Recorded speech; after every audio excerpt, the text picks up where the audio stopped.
Dear God, please don't let me relapse and return to the evil that men do. Father God, I pray and ask that you help me to have mercy on others the same way I would want you to have mercy on me. Father God, I also ask that you help me to be quick to forgive and slow to get angry. Amen, amen, amen. These young dudes out here don't respect shit until you put the barrel in their ear and let the text spit. I just might catch a case on my next hit, remove their whole face on some special effect shit. So show respect, Drake, or I'ma have a flashback. Digging through the dresser like fucking where my mask at. Then mash back with the banger and damage shit and say fuck everything I learned in anger management. Hop back on some east side managed shit and push a nigga's top back when I let the cannon spit. Start planning shit, premeditation. I'm in love with the streets again, rededication. Casket or cremation when I shoot you down.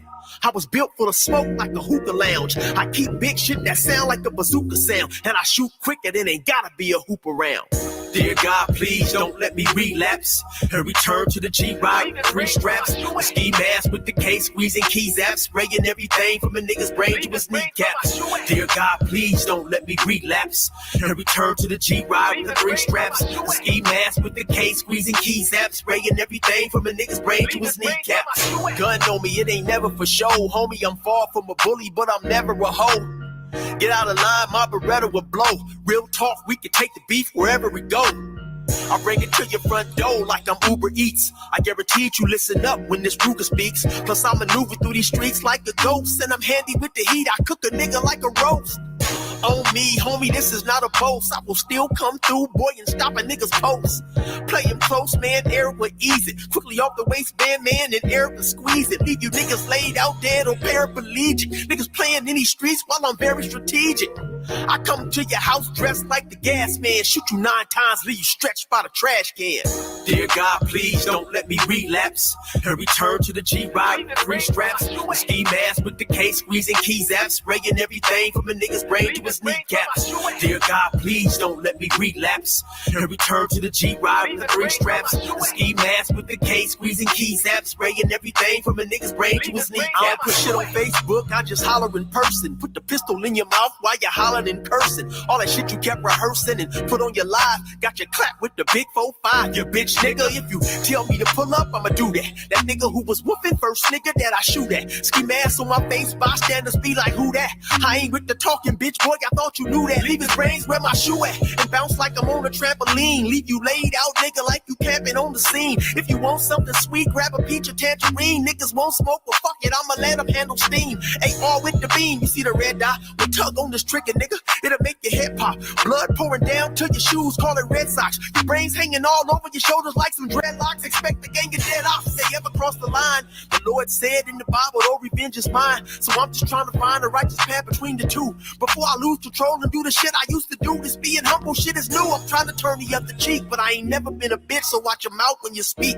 Your mercy's what I seek, so I pray on bended knees. Don't let me get the K with the extended clip and squeeze. Lord, please. Dear God, please don't let me relapse and return to the G-Ride with 3 straps. A ski mask with the case, squeezing keys apps, spraying everything from a nigga's brain to his kneecaps. Dear God, please don't let me relapse and return to the G-Ride with the 3 straps. A ski mask with the case, squeezing keys apps, spraying everything from a nigga's brain to his kneecaps.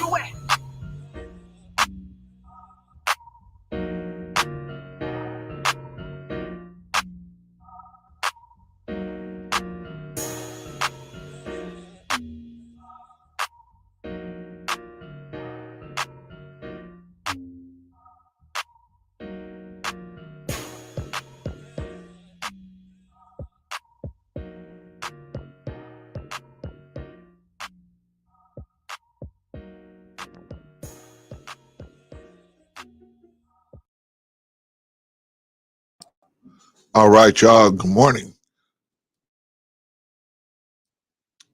Good morning, y'all. Good morning. Good morning. Good morning. How's everybody doing? Hope everybody's having a good Sunday. In California, it's only 11:15, man. It's you know what I'm saying? It's morning time. But wherever you at, all over the U.S. and wherever else you at, hope everything is working out fine for you. Good morning, y'all. First thing in business, we gotta thank Brother Eric. Shout out to Brother Eric, man. 16 to Life. Donate this song and go over to his channel. Check him out, man. He's got a lot of other music, and plus he's got a lot of other things he's got going on, man. He's got funny stories about being on the street. Got stories about being in that prison life. He did 24 years out here in the California penal system. So so Eric's got some story. Brother Eric's got some stories out there, man. He also got animation that he's doing over there now, man. So shout out to Brother Eric, man. Good dude, man. His page is blowing up, man. If you haven't already subscribed, why don't you go on over there and give him a shot, man. Shout out to Brother Eric, man. And also, if you have any work for him, you want him to do some voiceover work or make you some music, the dude is very talented, man. I'm telling you, man. Don't miss out on, don't sleep on Brother Eric. All right, y'all. That's Brother Eric. Shout out to Brother Eric, man. Okay.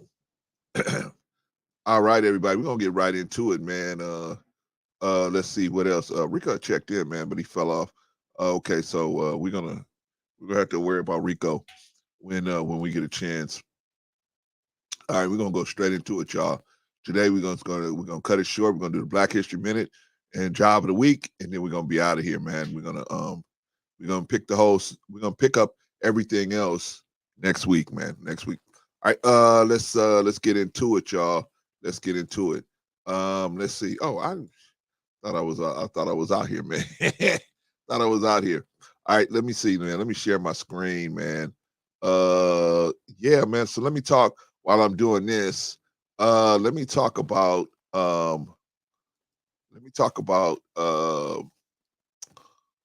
was I talking about? Oh, I wanted to talk about let's see, the road trip we took yesterday. We took a road trip yesterday, y'all. And the road trip, we went over to see where did we go? We went over to not the Dominican route, but Prime Time for the Truth. We were on Prime Time for the Truth. Me, Rico Vaughn. I think I saw any in the chat. And we went over there, man. We did a what you call it, road trip, man. But we basically were helping out on some of the production, man. Brother John asked us to help out, man. Appreciate you, Brother John. Thank you so much, man. I had fun. We had a good time, man. And yeah, man, we just kind of told the truth. So if you want to see what happened between Deion Sanders' son and Brother John and the altercation and everything that happened, so many twists and turns in that story, and you want some answers right away, you don't got time to wait for the documentary, going over to Prime Time. I think it's Prime Time for the Truth. That he has two channels, Brother John. He has a Dominican route, obviously, and he got Prime Time for the Truth. Go over there and check him out, man. Check him out. Before I get to the Black History Minute, what we're gonna do is I gotta check in with everybody that's in the house, y'all. You know how I do. Gotta check in, man. Everybody's checked in. Gotta check in within the house. Okay. Shout out real quick. Shout out to Risa Neal. Risa Neal said, can't wait for this one. Shout out to Risa, man. I got my sniper in the house. I know I'm good, man. I don't have to worry about the riffraff coming into the chat, man, because we got our own sniper, man. We got our own designated enforcer. Got to have somebody, man, that is willing to just push the program no matter what's going on, man. No matter what's going on. Hold on, Rico, I'll pull you up in a second. Let's see. We got OG Patrice. Who else is in the house? We got OG Patrice in the house. Shout out to OG Patrice in the house. Shout out to OG Patrice. She got a show coming up, man, so we got to make sure we keep our eyes open for that. Who else is in the house? We got Von Bryant. Von Bryant is in the house. Shout out to Von Bryant, man. Von Bryant was over there helping me out yesterday on that production.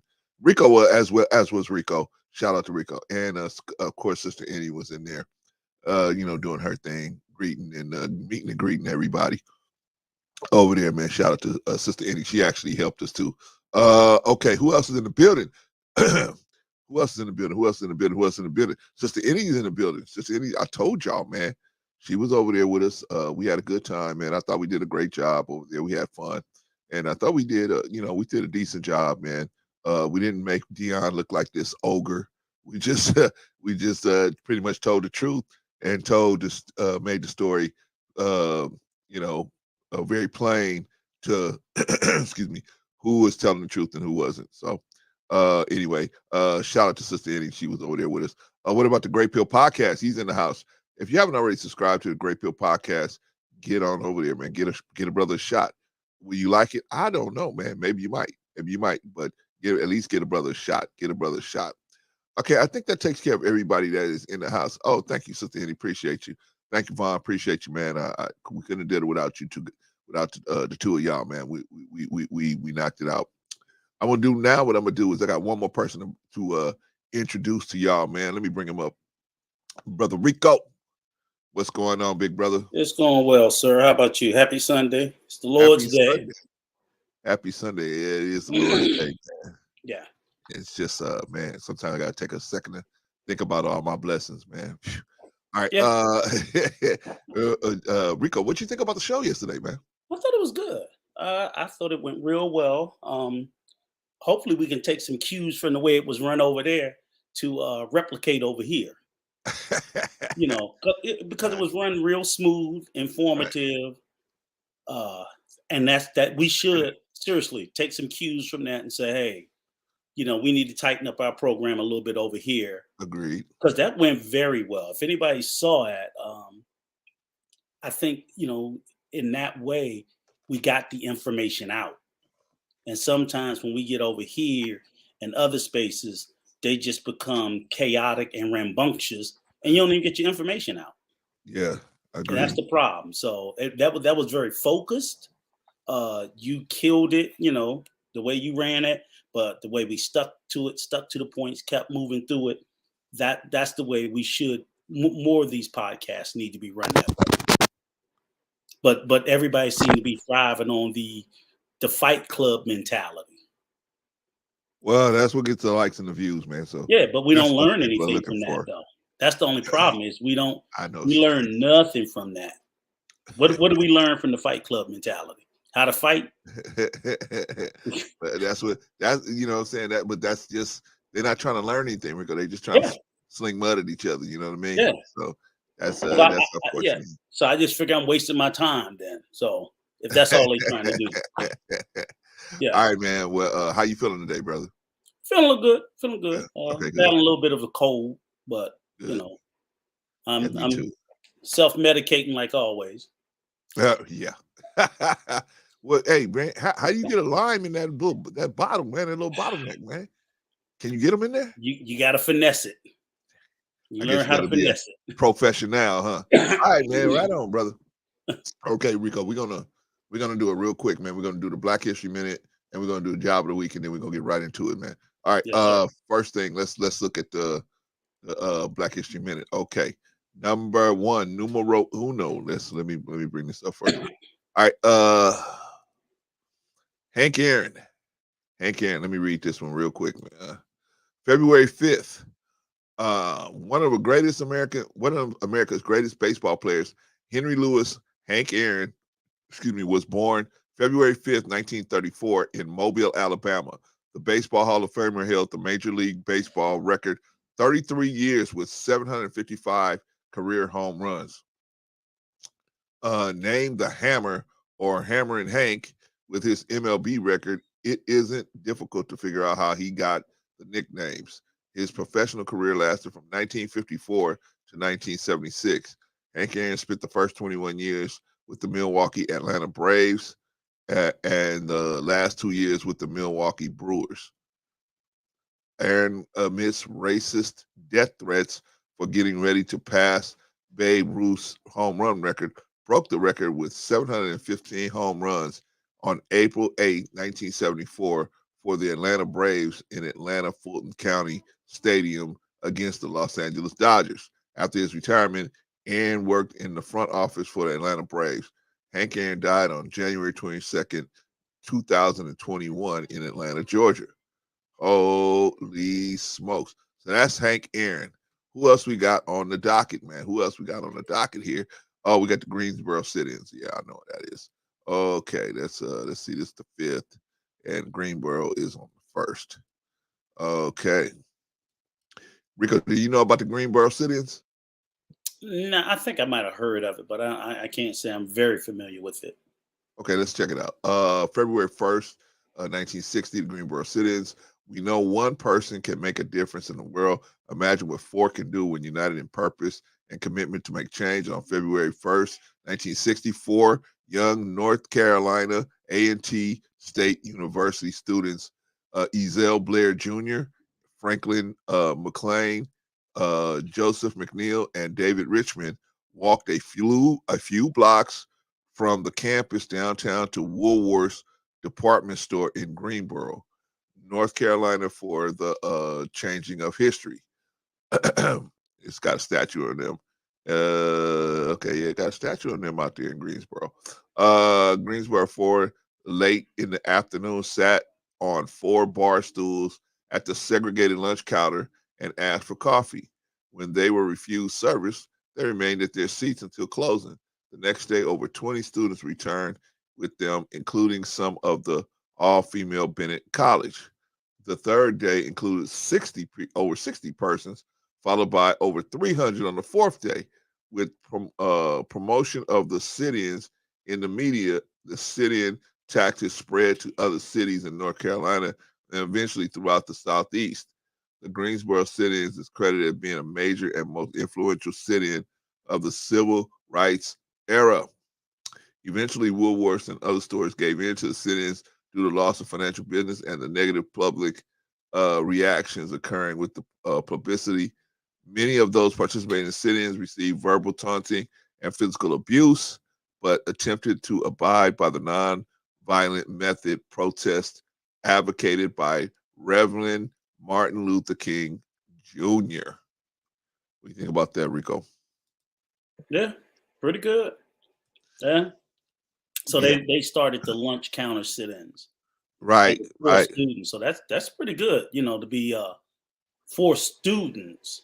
Yeah. It didn't seem like they said they were. I mean, I don't know if anybody older told them, but for them to have done that of their own volition, Shout out to a Lady lot of Novoa. courage. That takes a lot of courage in that time to decide in Greensboro, North Carolina, that this is what we gonna do, and knowing you could have got strung up for it. Yeah. So I didn't hear anything about, but maybe, like I said, that goes to show you that some young folk get it, Yeah. Get it. So I'm proud of them. Yeah, man. Because that definitely took some big balls to do that, man. Some And huge at that kahunas. time, at that time, man, where you could get lynched just by looking at a white woman's dress on the hanger, man. Right. All right. That is your Black History Minute. Don't take our word for it. Dig that. Go check it out for yourself. All right, we're gonna move on, y'all, because we gotta get moving, man. We gotta get moving. Let's see. We got STEM job of the week, creating your own job. Okay. How do you create your own job? Rico? You can do it through entrepreneurship by starting your own business. Okay. But what's the okay? So, this is what I'm trying to say. The basic way you have to create your own job is you have to find a need, Yes. Yeah. or a desire that somebody wants, A and need be that's able being to unfulfilled. fulfill it. Right. Mhm. And you need to be fulfilled, or it's not being fulfilled that much. You can slip in there and fulfill it as well. Yep. And that's the critical point. Because if you want to make a business about something that you like, but everybody else doesn't really, it's not a need that everybody else has. Doesn't mean anything. Yeah, right. So you're not gonna have the demand. What you need is the demand to be able to have a business that's successful, right? Yep. So creating your own job, you gotta go out here and you gotta try to think like myself. I am right now trying to get people interested in us doing these presentations, to these awareness and prevention presentations to these young men. But that's me trying to create that environment for myself, because I look around, I see there's nobody doing it, and so I have to try to do it myself. But it's hard, right? A lot of no's, a lot of hang-ups. Send me an email, send me this, send me that, and they never respond back to you. A lot of that goes on. So you just have to keep pushing and pushing and pushing. But you got to create it. That's how you create your own job, man. Just find a lane that's not being fulfilled and fill it, or get some type of understanding. Like this man here, Rico, he got a lot of understanding about the law, and he is very valuable to lawyers. So he's able to make himself kind of more valuable, right? So that's what we got to do. We got to bring value to the table, bring something to the table that is necessary. What do you say, Rico? Yeah, absolutely. It's just about fulfilling an unfilled or an unserved or underserved need. Underserved need, yes, correct. Agreed. And I'm going to go into this more in detail later. Right now, I just wanted to open up your mind and say, okay, maybe you might be working a 9-to-5 job, but as well as I do, eventually you're either going to retire or leave that job. Then what? Still going to need money. That's the problem. The money, the need for income is not going to go away. So what's going to be better, working for someone else or working for yourself, if you can figure it out, right? So I implore all of us, try to figure out some type of thing where we can work for ourselves, right? It's nothing bad about having a 9-to-5 job. I got a 9-to-5 job. There's nothing bad about having a 9-to-5 job, but I'm getting close to those retirement years, and so I'm saying, okay, I'm still probably gonna need income. I'm gonna be on a fixed income for my retirement, but I don't want my income to be fixed. I want it to be able to still fluctuate, and I don't want to be like Rico. Rico's gonna be in front of the Walmart saying, "There's the lawnmowers over there." Mm-hmm. The plants over there, right? And let me give you a sticker, baby. Let me give you a sticker. Or I don't want to be at the Costco saying, "Here, try some of these sausages," right? I don't. Yep. Anyway, y'all, we're gonna get into this a little later on, man. We got to get into the subject matter. All right, Rico, I have a question for you, brother. Got a question for you. They asked I think one of the surgeon generals. What a woman. No, they asked the vice president. Was the vice president there? Yeah, it was Kamala Harris. What is a woman? I think. What is a woman? Yeah, it was doing I thought it was doing the vice presidential debates. What is a woman, man? What is a woman? Because we having so much trouble around these women, man. A lot of men are getting caught up, as we saw, and we're gonna get into the Tyre Nichols situation. The word on the street is that was all over a woman. A woman. Well, I don't know about the morality of it, but a woman is a biological woman, and of course, they also have this. We're in the stage of trans, and if they want to be identified as a woman, I wouldn't identify them as a biological woman, but I would identify them as a trans. Oh yeah, yep. Ketanji Jackson Brown was asked it too. I would identify a woman, a natural woman, as a biological woman, and I would identify a trans woman as a trans woman. I would not identify them as the same. What's the difference? Well, one was born a male. That's the difference. I mean, I'm not going to cut corners. You were born a male. You may have transitioned to female-like, and I'll accept that. But you were born a male, so I'm not going to call you a natural-born woman because you wasn't. Okay. But I don't think it's no slight to you. Just right. What it okay. was. But a lot of times they take it like that. They're taking any kind of shit. I was born black, but I'm saying I can identify as white. I can identify as white, and someone can sit there and say, well, Rico identifies as Caucasian, so we're going to call him Caucasian. But someone will say, that nigga's not naturally Caucasian. Okay? And I can get offended all I want, but I wasn't born white. Right. So you can transition to whatever you want, and you can be offended about it all you want. The offense to me, again, if you want to be called a woman, I will call you a transitioned woman, or that's why they call them transsexual, or whatever the case may be. That's the science behind it. I'm not going to argue that. Okay. So what is a major you hit one of the major issues, but what's the next major issue that's a difference between a transgender woman and a biological woman? I mean, we're talking about competition now. Of course, I don't think trans women should be competing. I'm not talking about competition. I'm talking about utility. Talking about utility, Rico. Well, obviously a trans woman can't reproduce. There you go. Okay, so that's stop right there. You can't reproduce. That's okay. Period. So that is particularly the and hell, they might be upset and offended by that, but who the fuck you gonna take it up with? You know what I'm saying? Right. You can't But reproduce. that is Take it up with whoever you want. that is particularly the when we think about a woman, we think about someone who has reproduce. who has the organs and Yeah. the equipment to actually But that's reproduce. why Right? it's not that difficult to say, hey, there's a natural woman, there's trans women. Trans women can't reproduce, natural women can. Okay. Okay. It's not that difficult because you just know they can't. Okay. So when we're looking for a woman, depending on what we're looking for, right? So say you have somebody that's not looking to have children, right? Then they probably might be more open to trans women, right? Because they're not looking to reproduce, right?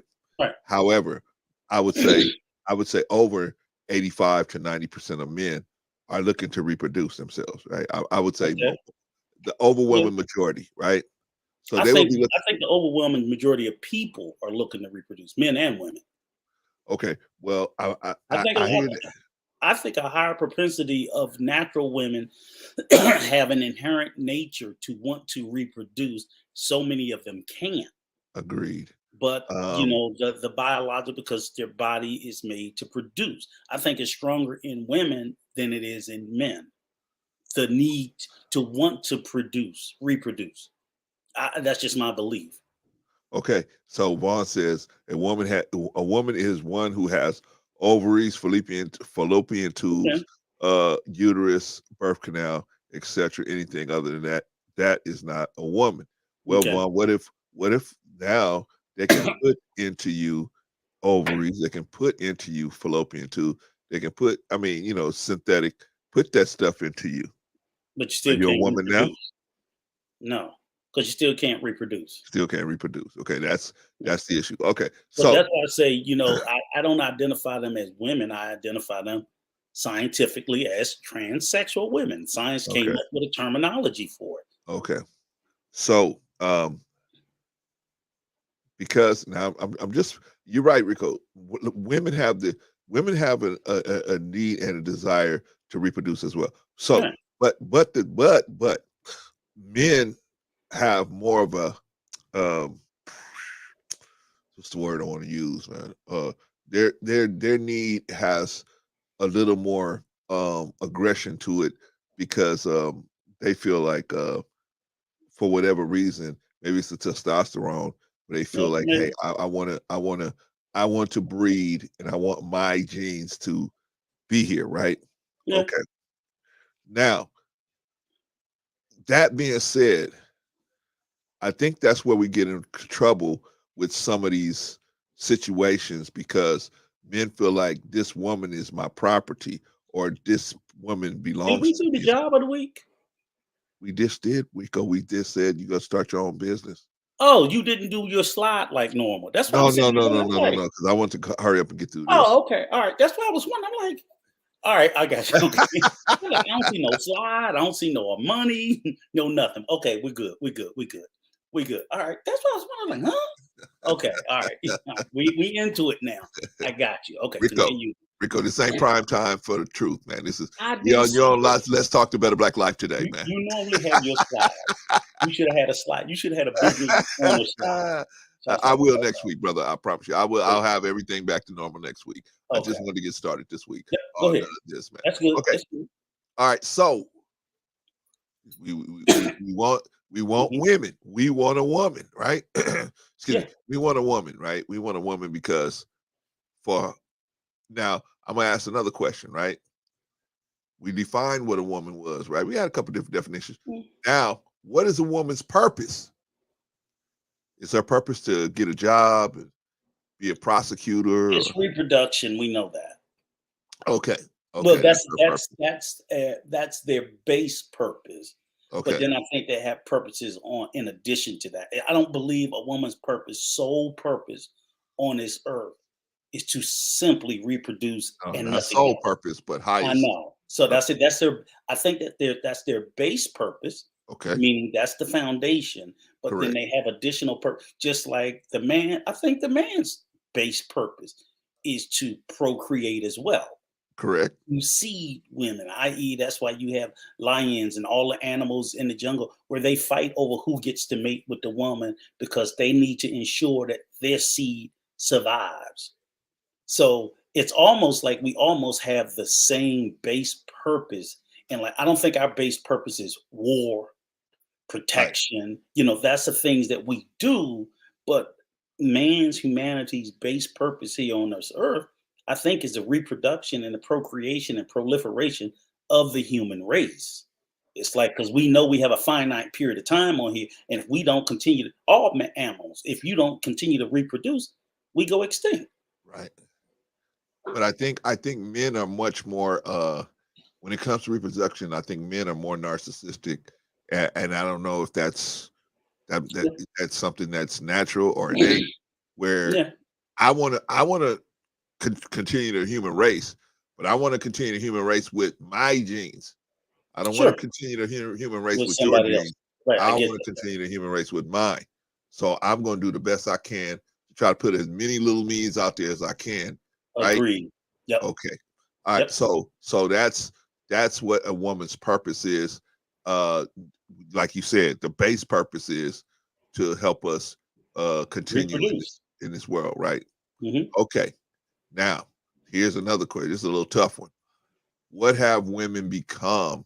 Well, what has the perception of women become? Let me change that.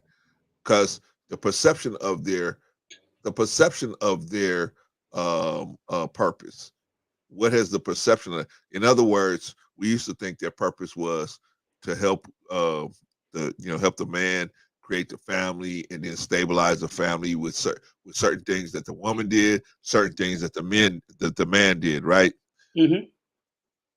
Have those roles changed? Have those roles changed? Have I don't. what happened? I don't think the roles change, but I think our perception and our expectation of women have changed. Okay, what So, happened? What do you mean? because society has determined that we wanted women to do more.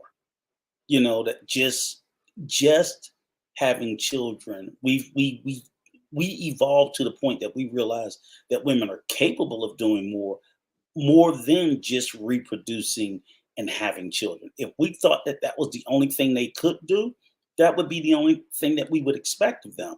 But we expect more of them because they've shown to be more than capable of doing things a lot more than just reproducing, and Okay, then some. And in a lot of cases, being almost of an equal to man, minus obviously the physical strengths or characteristics. But intellectually, emotionally, I'm sorry. We can't say that men are emotionally or intellectually superior to women. We can say physically, I'll agree with the physical, okay, but I couldn't say intellectually. Shit, not the way men are today. right. I agree. So, but physically, yeah, I can't deny that men are physically superior or stronger than women. But Okay, intellectually, emotionally, no, okay. Would you no. agree? Would you agree that in today's society, women are not looked at as, for the most part, as intellectual beings first? I mean, they're not considered Absolutely. Yeah. intellectual. Yeah, yeah. They're not looked at that way, but I don't think that's their fault. Okay, do you think they have something to do with it? I mean, What do you mean they if you think have a that chick like Nicki Minaj, or you have a chick like Megan Thee Stallion or Cardi some B is it out there some women's doing is stuff. it some women's fault? Absolutely. But it's just as much men's fault because Oh, I don't get it's all. I believe men's it's our fault. fault, but I'm saying, do they Right. have something? Do they play a role in it? I think they play a role in it, but probably to a lesser degree than men because the woman could be a goddamn PhD. Men, we will still look at them as a sexual being. It's almost, and we have a hard time wanting to not see the opposite sex as something for sex. You know what Okay, I'm saying? So the woman could be covered from head to toe. You could see a woman in a burqa, head to toe. They looking at how it's shaped. Okay. You know what I'm saying? It's like this shit is crazy. Yeah. So for that, yes, I don't get caught up into the fringes of the Nicki Minaj. I don't even get caught up into the fringe of the city girls because I certainly know that that's not the bulk of all women Okay. because it's not even the bulk Agreed. of all black women. But Agreed. we always get into these conversations, and I won't run away from the fact that those people exist Right. and they have an outsized appearance on society, even though they're a smaller portion of the population, they have an outsized influence or appearance of influence. But then I can't even say influence because the majority of those communities are still not doing, the majority of young black girls are not doing city girl shit. Not the majority of Okay. them. But, Okay. they may be, city girl behavior may account for 20% of females in the black community. That's too many. I agree with that. Okay. Like you could say 30%, but then we completely ignore the other 70% that's not influenced, that ain't participating in this shit. And we say all black girls are doing it when that's not true. Yeah. We just There's know that's not true. right. Shout out So, to so we Duco. don't have a fair conversation when we come into the conversation looking at the worst. Like I know that the majority of black men ain't out here banging, they ain't out here slanging, they ain't out here rapping, they ain't out here doing none of that. But again, it may be that same 20-25%, and we completely ignore the 70-75% that's not trafficking in none of that behavior. Right.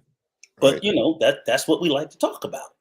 Okay. Because the reason why, because Mhm. men unfortunately have, it seems like they are really aggressive with the women, and they so aggressive that they look at the women like possessions, and they're willing to, um, for example, and we're going to talk about this later. For Mhm. example, the Tyre Nichols situation. The word on the street, if it's true, the word on Yeah. the street is that one of the officers, Demetius Haley, was had an ex girlfriend that worked at the same place as Tyre Nichols, and he was upset that Tyre Nichols was having a ongoing relationship, physical relationship with this lady. That's the word on the street. Hasn't been verified as far as I can know, but I'm just saying that's the word on the street. That he. So I'm just for the purposes of our talk today, I'm just gonna accept that that's what's going on. Based on that, look at how many lives were ruined, careers were ruined. This young man lost his life literally over nothing, right? All because one man felt like he was being disrespected or some type of way, felt some type of way, and he wanted to show her that he was still the boss in her life. And so we kind of morphed into something else. Now, why? Why have we morphed into this thinking process that women are these possessions? They're possessions. Outside of now, I'll give you this, Rico. When you in the reproducing mentality, when you're in the reproduction mentality, yes, I believe that obviously the animal instinct will kick in for most of us, and you will see that woman as a possession at that time. Once the business is completed, I think once cooler heads remain or come on, then you're able to let this woman go and go do her thing, right? Kind of like how a lion does, right? Lion jumps on, lumps on a female lion, and nobody better come nowhere near that situation until he's done. Once he's done, gets off of her and lets her go, and that's it, right? But when he's working, he's got her head down, he's got her by the neck, and she's not going nowhere, right? And so, but the thing is, I think we have taken that beyond the act of intimacy. And now my question is, why? Why have we done that? Why are now we're trying to extend that that it really serves no purpose. If a woman wants you, she's gonna come back to you. If not, she's gonna do her thing. But why are Well, we like, I'm gonna keep you because yeah. you see, that's some of it right there that you're saying is, I think we traffic in some of that.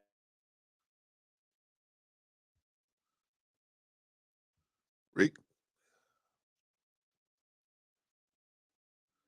Rico. Oh man, Rico got caught. Okay, well, why are we waiting on Rico, y'all? That's my question. Why have women become in today's society objects? Who made women objects? My question is, why are women continuing to be seen as objects? If they complaining about it, and we have all this crime centered around it, why isn't the overall society changing its ways of how it presents women to the public? And is it women fighting that? Is it women fighting that issue? Is it women fighting it? Sorry about that.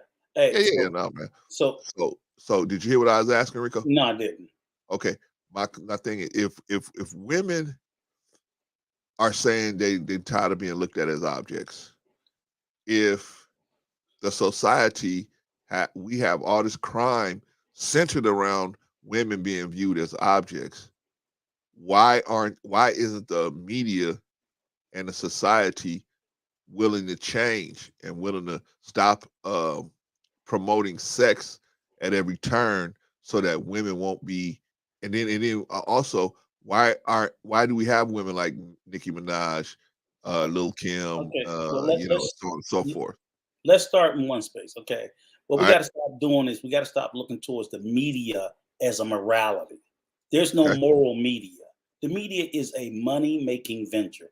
If sex and carnage and dysfunction sells, that's what they're going to sell us.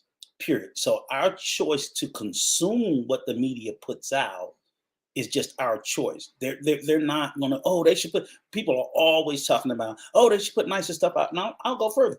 The media would put out wholesome, realistic, loving, good stuff. And nobody won't watch it. Won't Agreed. nobody consume it. Agreed. So, let's take the media off of it. Okay. So that's one problem. Then the second part is we traffic in this language of possession. And I'll say this is one of the places where I'll get on the ladies' butt. They do it too, because you do see in some of these communities, because some of the young girls grow up in these toxic, dysfunctional homes. So when they hear a young boy talk about, I kill you if you mess around on me, for some of them, that's a form of love. You know what I'm saying? They That's maybe they haven't crazy. had anybody act like they care about them, and those are some of the things that we need to break. Is a lot of it is the language that we traffic in young boys and young girls. And young boys will sit there and they'll take this position, right? Because even I hear my sons like, okay, Shout out to Selma. Shout out to Rush. I can mess around on her, but she better not mess around on me. That's language of possession. Oh, okay. I can do what I want, but she better not do it. Okay. That's a commonality. And we even hear it going on in the manosphere now. Oh, they're actually promoting it's okay when a man goes out and cheat because he feels no connection, but a woman better not do it. That's that same language of possession. Right. So we ask about this stuff, but I'm like, don't you hear the link? So even from teenage up into adulthood, like I said, in the manosphere spaces right now, they're teaching it down to young men that it's perfectly okay for you to step out on your lady, but she's wrong if she steps out on you. Yeah, that's crazy. I heard that trope repeated over and over and over and over. Shout out to Dr. Hood, man. Shout out to Dr. Hood. So why do you think these men think they own them? How dare she That's my cheat question, on me? Rico. Why? If she cheats on me, I'm taking her out. You know what I'm saying? Let's have that conversation real quick. Why is it okay for me as a man to go out and cheat? It's not. And matter of fact, I heard a very YouTuber that has a lot of huge followers, right? Yeah, and this YouTuber has a millionaire show in the morning. Yeah. And this YouTuber was saying, give whole classes explaining that bullshit. He was saying this on the mothership. On the mothership, he said, if I want to cheat, I can cheat, and my wife is not going to go anywhere. She's not going anywhere. Mm-hmm. He said, I don't cheat because I don't want to. Mm-hmm. But I can. But I can. Yeah, And exactly. but he made it clear Okay. she is not going anywhere. That's ownership, right? Don't that sound like ownership? Yikes. So, I Well, mean, it sounds like it sounds like ignorance, man, because see, the thing about human beings, Rico, is that you mhm. never know where somebody else is, man. I mean, they may be telling you for 20 It's years, not it's I'm in not your it's not corner. even a human being thing, Clarence. It's just about being intellectually dishonest. It's just Well, being dishonest. You're just being dishonest. Ain't no sugarcoating it. Ain't no looking at it. Ain't no understanding it. If I take something from you, if you take something from me, that's the same fucking thing. well, You can't be doing this because when you do that, it's intellectually dishonest to say that the very thing that I did to you wasn't what you did to me.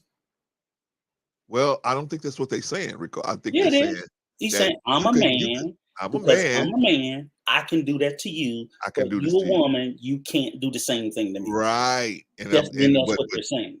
but what they're saying is you're doing the same thing, but you don't have the discretion to be able to do it. I do have the discretion to be. Your feelings are not as valuable as mine, Which so is garbage. therefore I can Which step is on you, which is garbage. and could just get over it. So explaining this is why we're at where we are. Because now these men, we have accepted this ideology that it is well within their right to go out and to emotionally damage a person by Correct. breaking their trust. And Correct. they've that's what you're doing. You're destroying another human being with your bullshit by trying, because it's the same thing. I don't care about you being a male or a female. It's the same thing. That's not the way science doesn't look at things and say, if a man does it, it's one thing. If a woman does it, it's another thing. It doesn't look at that. The law doesn't look at it that way. The law, science, that's just some made up gender shit where people want to say, because there is nothing in science that says that a man cheating is any different than a woman cheating. Nothing.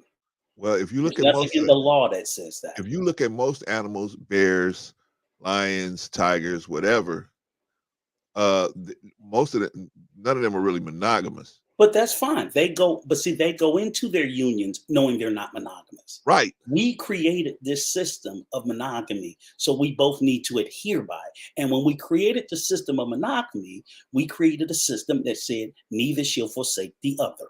We created the system. Now, if we wanted the system the way it was before, then we would all be polygamy and polyamorous and everything else. And then we wouldn't even be having this discussion. But we're Right. having this discussion because it's in the construct of what we created. We created a society of monogamy, which means one man, one woman. Okay. And So we set that structure in that law. And we didn't say, hey, the man can have all the fucking one he wants. Because that's a different society. That's a okay, different society. So let me that's talk utter about it. bullshit, no matter how they try to explain it. Right. So let me talk about it from the on the practical side. The practical side is when you show somebody disrespect and distrust Mhm. consistently, and then you show them that a um they don't have a remedy for that issue. You're telling them the remedy for that issue is just get over it, because I'm probably going to disrespect you again and again and again. And see what you doing in the mind of the person you doing that to is you're sowing the seeds for contempt, Mhm. and eventually you're gonna do something where you're gonna cross the line. Now it might be something little.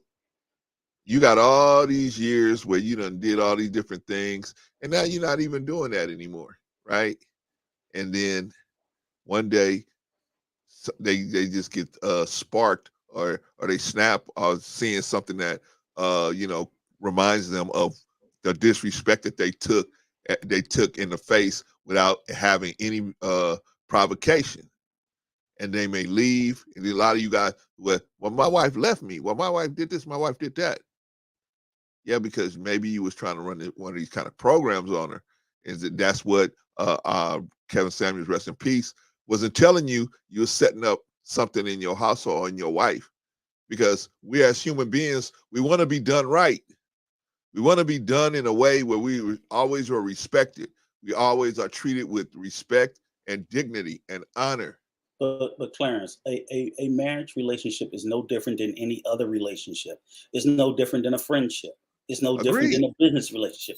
Agreed. When we're friends together, if you know, if I'm not treated the same way that I treat you, you're not gonna tell me I have no other choice. This is bullshit. I'm not putting up with it.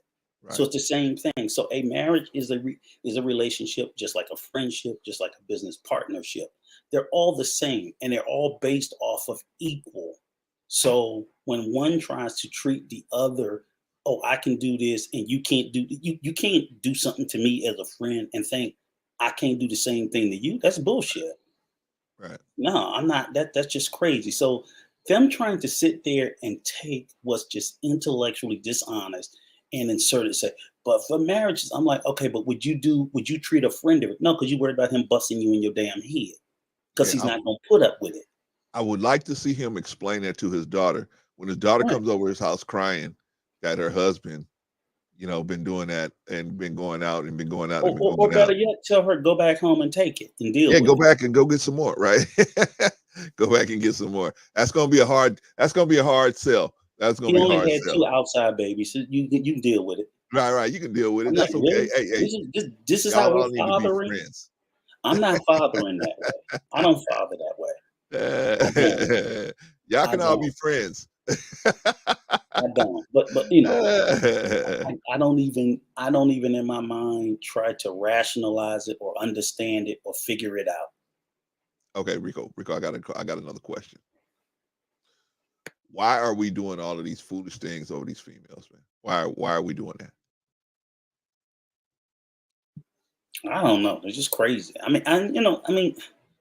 Like you said, that's the word on the street about that officer in the Tyre Nichols case.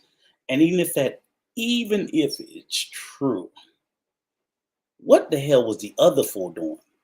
Because I'm That's dangerous, certainly man. ain't gonna go to war with you, nobody over no Gale. Well, that's my next question. You, So hold on, Rico, hold on with that one. so okay, But but so but but why do we go berserk over these women, man? What are we doing? For example, mhm. let's see. Uh I brought up Dale Brooks the last time, right? I brought up Dale Brooks. You remember who Dale Brooks is? Yeah, the Christmas massacre. Correct. All right. So I brought up Dale Brooks, and I'm gonna show a little bit about his body cam footage of him being taken down, and then we're gonna talk about why he even did all this.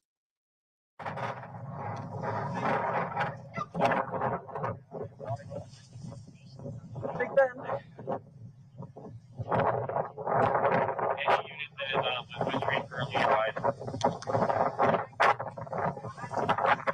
Robert 277.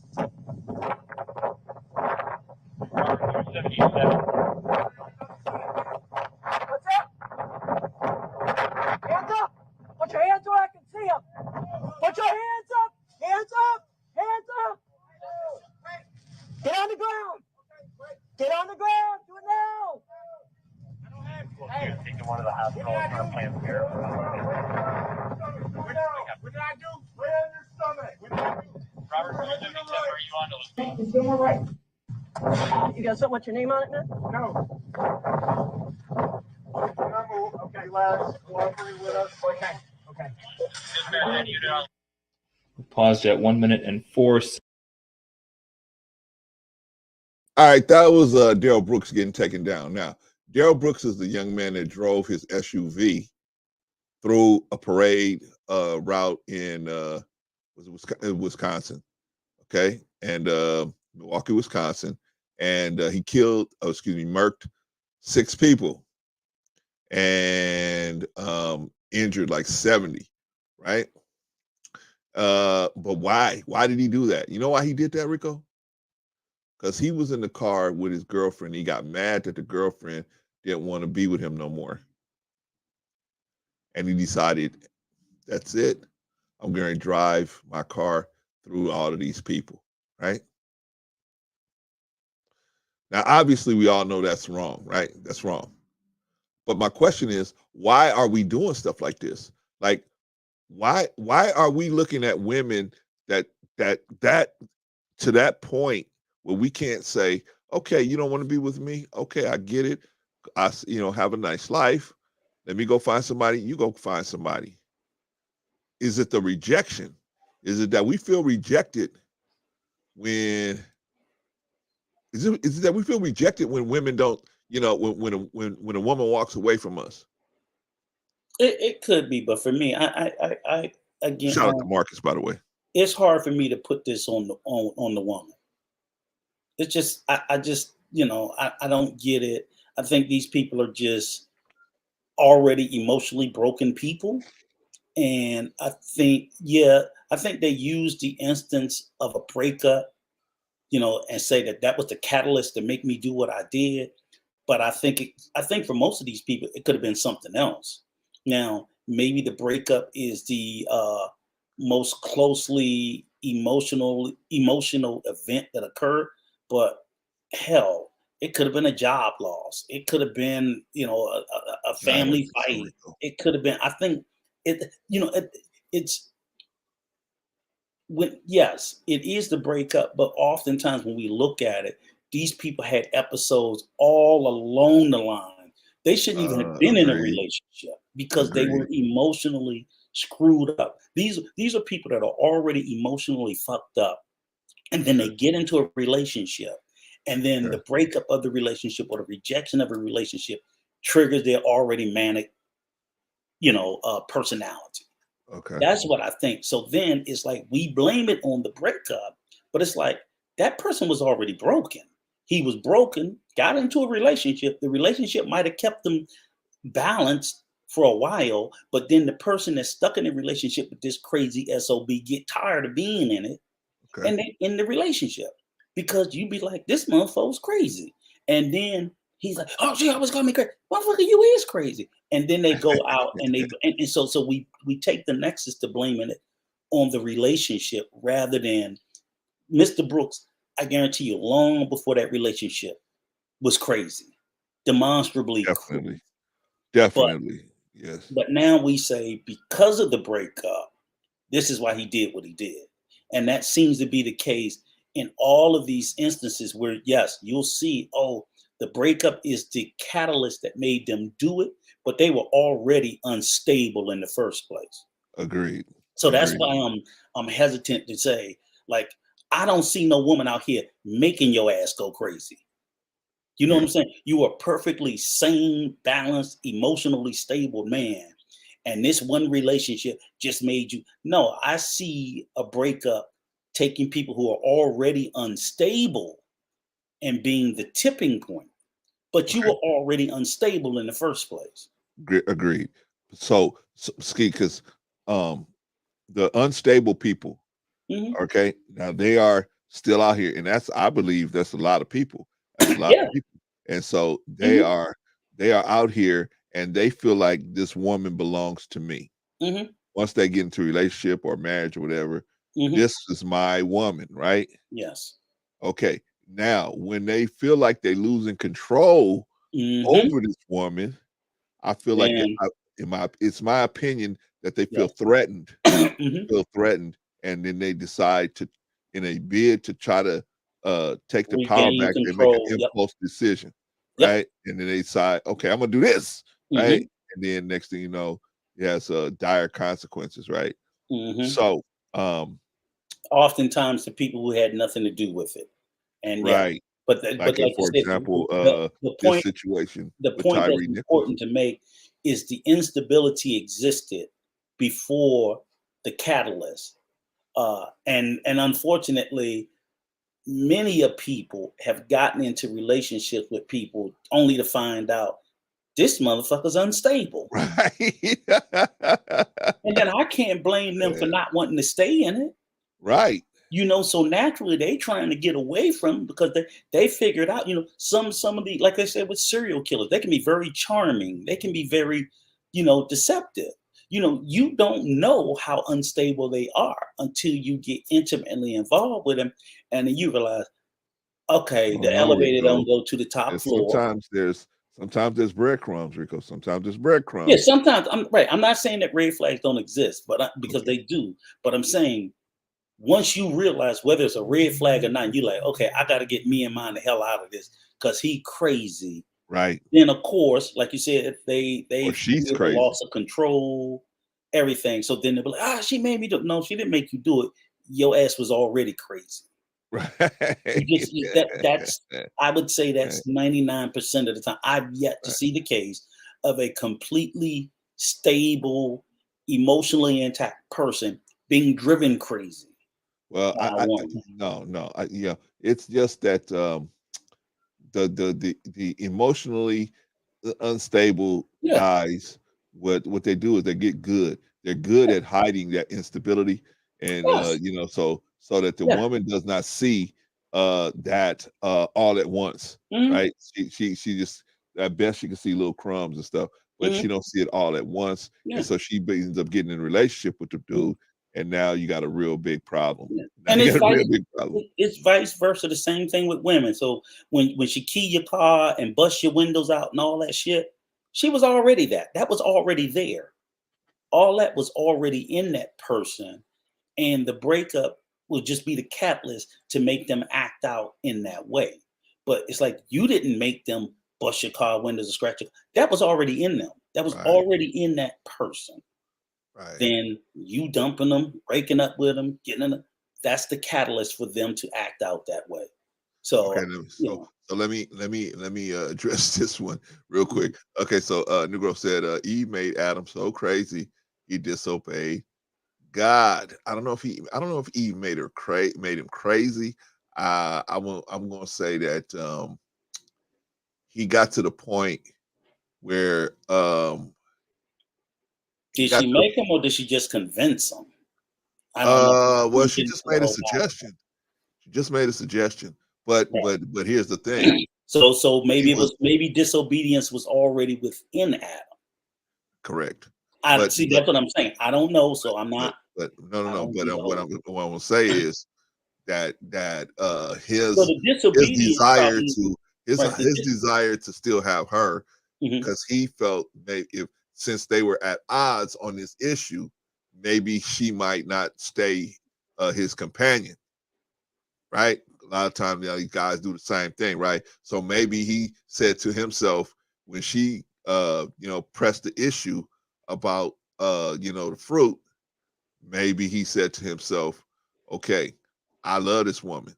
I don't want her to go nowhere.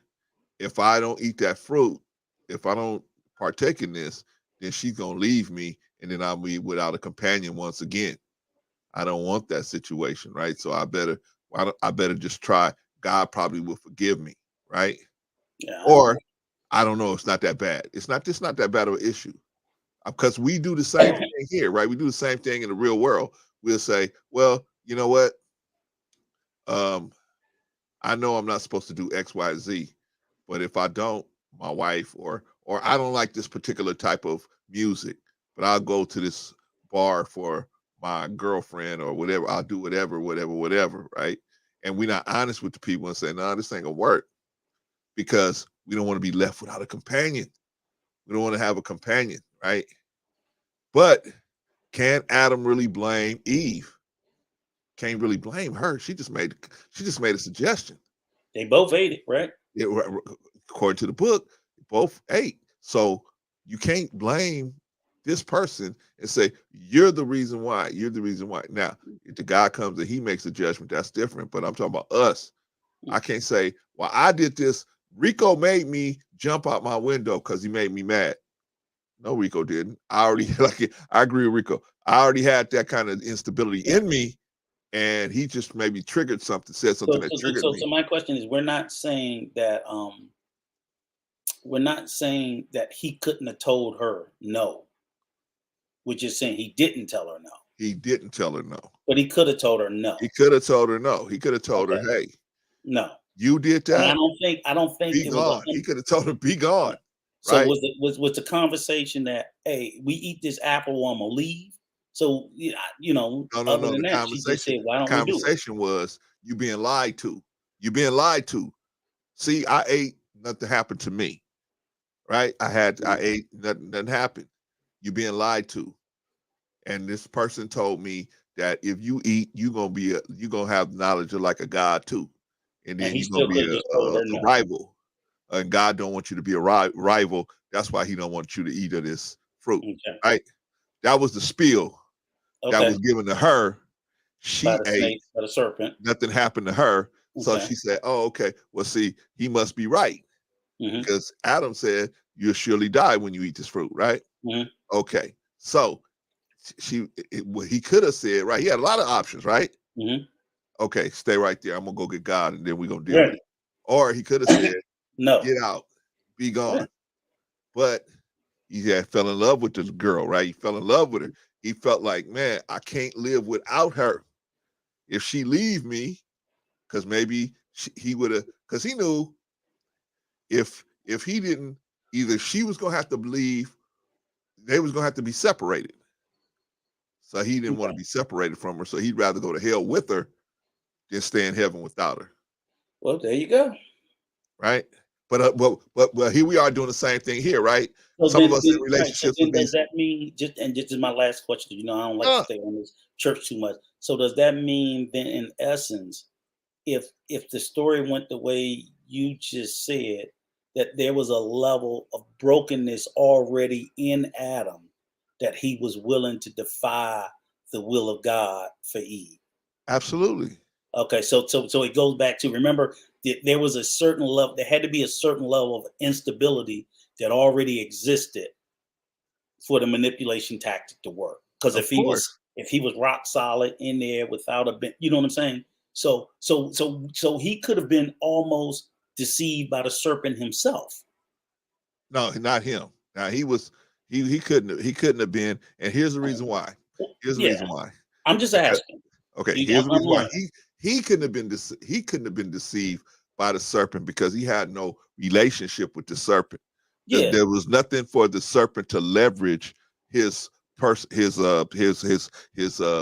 So we'll state. say this: we have no telling of the serpent trying to manipulate Adam.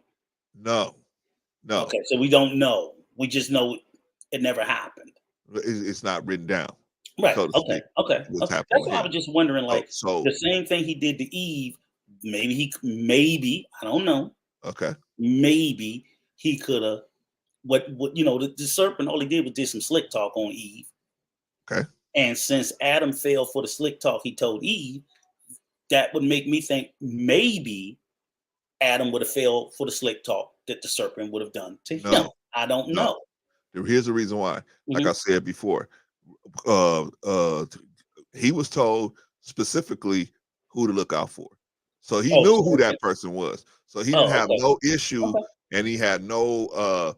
emotional attachment to Mhm. this person, right? So Okay. he had no attachment to this to that person's trying to slick talk.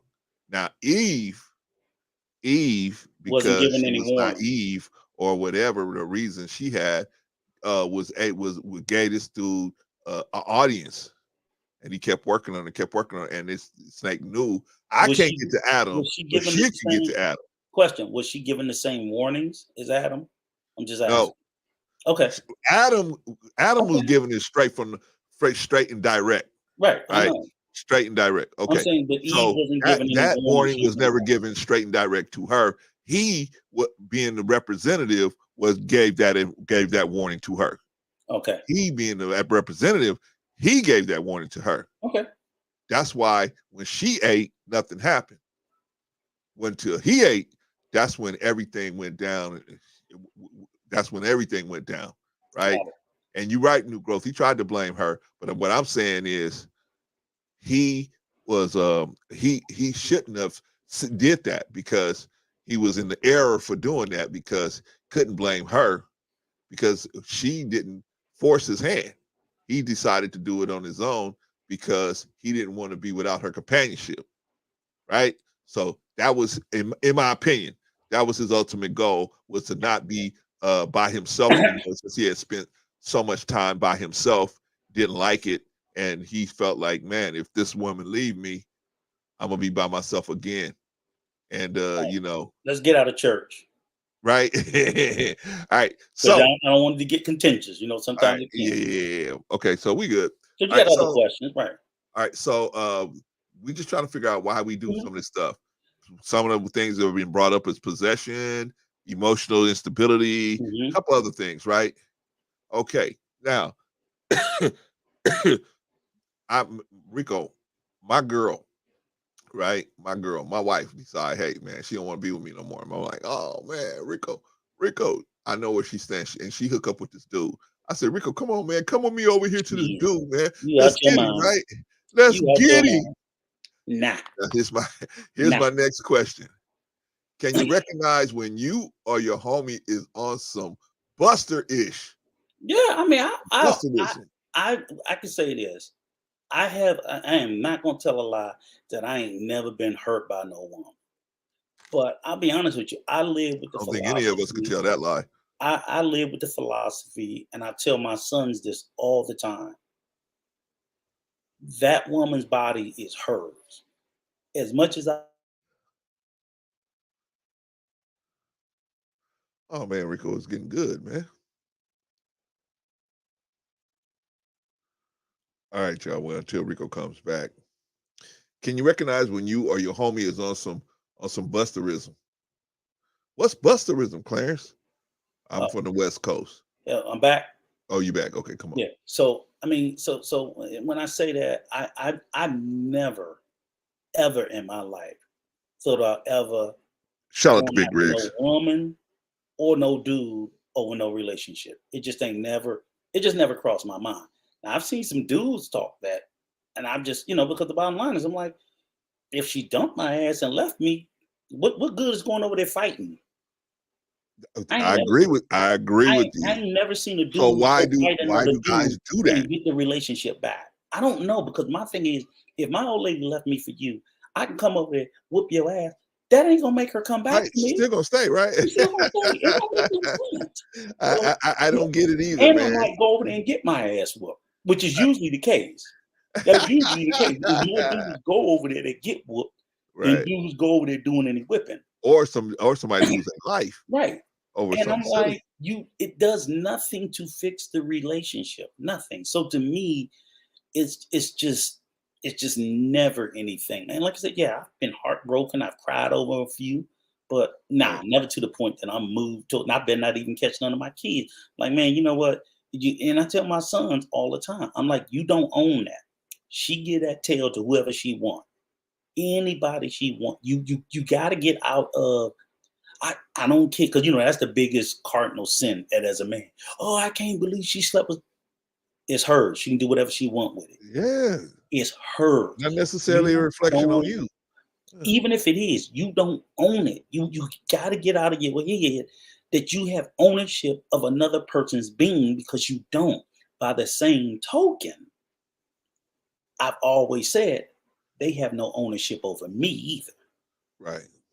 Okay. Right. We do this out of mutual respect and love for each other, not ownership. Right. Okay. A marriage license and a marriage certificate is not a deed of ownership. It's just a certificate to celebrate what was done out of mutual love and respect for each other. Okay. I commit not to do these things because I so love you, not because you own me. And it doesn't mean I can't go out today or tomorrow and do it if I wanted to. I don't want to. Okay. And that's what I want from you. You can do it, but I don't want you to do it. But I don't never put myself under any sense of delusion to say that, oh, because I said it, she can't. I'm like, how do you even wrap your mind around to think you can stop anybody else from doing anything? Right, man. A grown person. You can't. I can't stop my kids from doing shit. Yeah. How am I supposed to stop some grown woman from doing something? That's just insane. Yeah. You can't. So getting into that, getting yourself out of that ownership mind frame. Yeah, you take your L's and you take your L's and you keep it moving, because you don't have ownership. I know I can lose my house. I can lose my car, things that supposedly I got ownership of, but I ain't got ownership of it until I make the last fucking payment. Right. Until that last payment's made, they come kick my ass up out of here. Do you understand what I'm saying? So that sense of, so if you don't make the mortgage and the sheriff show up, what you gonna do? Stand there with a gun and refuse to leave? You're gonna get your ass up out of there, either walking or feet first. Right. But you're gonna leave. So you got to get out of that mindset of the only thing here on this earth that we actually own is ourselves. It's just us. Outside of that, I don't take ownership of anything else. You know, I'm in relationships, borrow ships, things like that. But that's all we own is us. We don't own anything else outside of us. Your kids, you're raising them. They get to a certain age, they ain't got to do shit that you say. Right. Exactly. And believe me, they ain't. Yeah. Right. They ain't. So. Right. You know, guys getting caught up into that and getting, it hurts. Cry about it, have a drink about it, and get over it. Get over it. So no, I'm not riding with no dude I'm not gonna ride with you going. You couldn't come get me. Nigga couldn't come get me to go spy on his girl. Cause I ain't even doing that. Rico, I got a job for you. Rico. I'm not doing that. Sit on the roof and watch. Here's some binoculars, Rico. It's just stupid. I never followed any of my own. Why I'm gonna follow yours? Hey, okay, so Rico, here's the thing. So the reason why I raised this question is because Mr. Haley, Demetius Haley, one of the Memphis 6, one of the Memphis 5 police officers, was able to convince 4 other officers, not only the 4 of the officers, but other officers besides those 4, to conspire to inflict harm, and ultimately went too far and took this young man's life, all over allegedly the young man having a relationship with his ex-wife.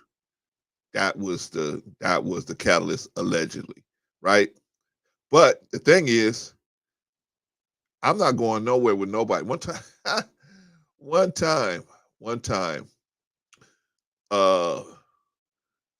was at home.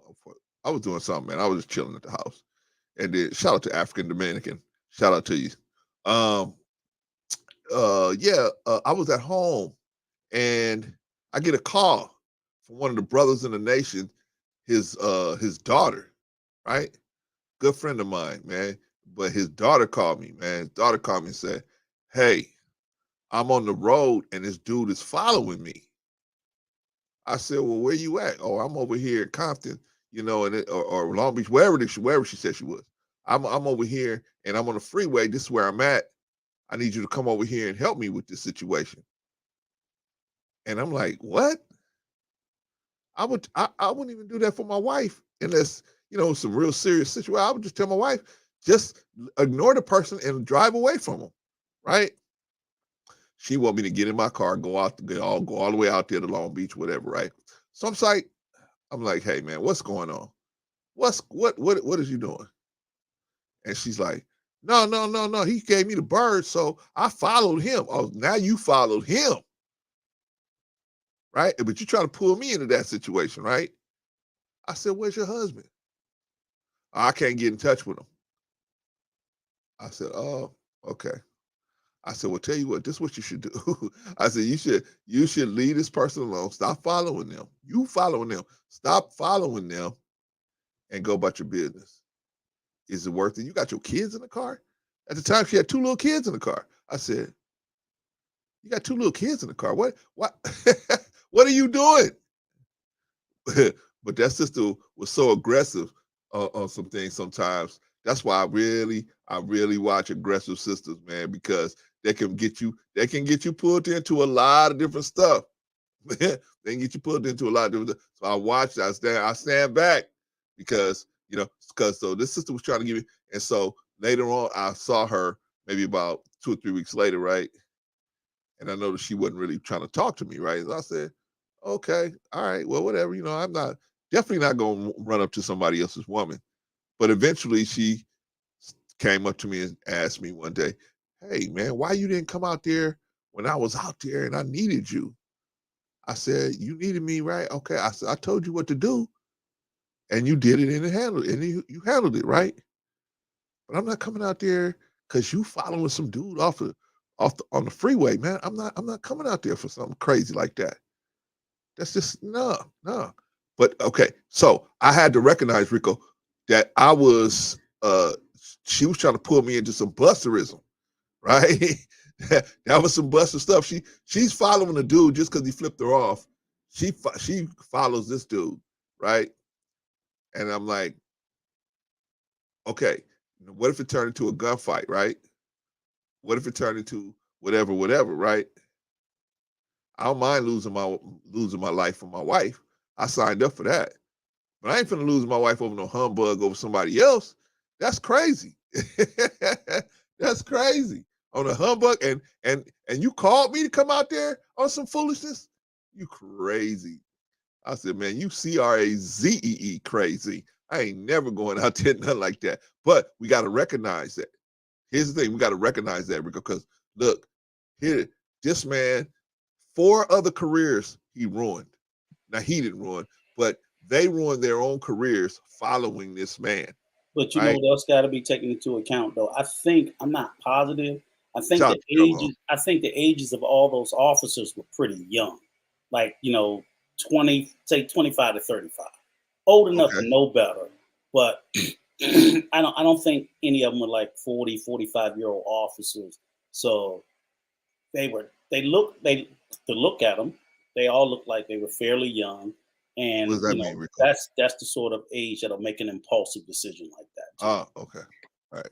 Well, like I said, we got to learn. We got to understand that you can't just make decisions like that, because you got to be with the business, or you know what I'm saying. You can't you throwing your whole life on the line, depending on who you gonna roll with, right? Got one more church thing for you, Rico. One more church thing, and we're gonna be done with the church. One more church thing, man. We're gonna be done with it. Let's see.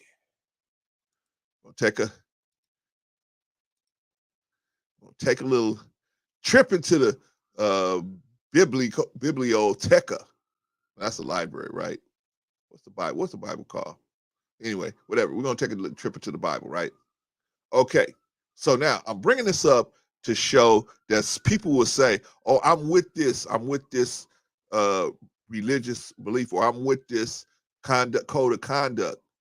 But then when you start looking at them and measuring what they do as opposed to what the conduct actually asks of them, then now you got something else, right? So it says the truth will set you free, right? This is what is this? This is John 8. John 8, 31. John 8, 31. The truth will set you free. So Jesus said to the Jews who had believed him, "If you abide in my word, you are truly my disciples, and you will know the truth, and the truth will set you free." Right? They answered him, the Jews, "We are offspring of Abraham and have never been enslaved to anyone. How is it that you say we will become free?" Right? Because Jesus said the truth will set you free, right? They say, "Hey, what are you talking about? Free? We already free. We ain't never been no slaves." Right? Jesus answered them, saying, "Truly, truly, I say to you, everyone who practices sin is a slave." Okay, now he's saying, y'all sinning out here. Everyone who's practicing sin is a slave to sin. The slave does not remain in the house forever, right? You ain't gonna be able to play this game for long. The son remains forever, but the truth gonna remain forever. So if the son sets you free, you will be free indeed. You won't have to do no sin no more. I know that you are offspring of Abraham, right? He conceded to that. Yet, here's a but. You seek to kill me because my word finds no place in you. Okay, here we go. This is the what do you call that, man? Hypocrisy. Here's the hypocrisy. They said, "Oh, well, we from Abraham, man. Abraham is our father." Right? Said, if Abraham was your father, why do you have a problem with me? Because I'm from the line of Abraham. I come to back up what Abraham brought to you, right? He said, I speak of what I have seen with my father, and you do what you have heard from your father, right? So now they got different fathers, right? One more, Rico. Hang on, Rico. They answered him, Abraham is our father. Jesus said, this is the Jews. Abraham is our father. Jesus said to them, if you were Abraham's children, you would be doing the works of Abraham did. But now you seek to kill me, a man who has told you the truth that I heard from God. This is not what Abraham did. You are doing the works your father did. So now there's a discrepancy. Whose father? Who is their father? I thought Abraham was their father. Maybe not. They said to him, we are not born of sexual immorality. We have one father, even God. Jesus said to them, if God were your father, you would love me, for I came from God and I am here. I came not of my own accord. I didn't send myself, but he sent me. That's two separate people, right? Okay, that's another talk. Why do you not understand what I say? It is because you cannot bear to hear my word. You are of your father, the devil, and your will is to do your father's desires. But we ain't talking about Abraham. Now we talking about the devil, right? He was a murderer from the beginning and does not stand in truth because there is no truth in him. When he lies, he speaks out of his own character, for he is a liar and the father of lies. But because I tell you the truth, you do not believe me. Which one of you convicts me of sin? If I tell you the truth, why do you not believe me? Whoever is of God hears the words of God.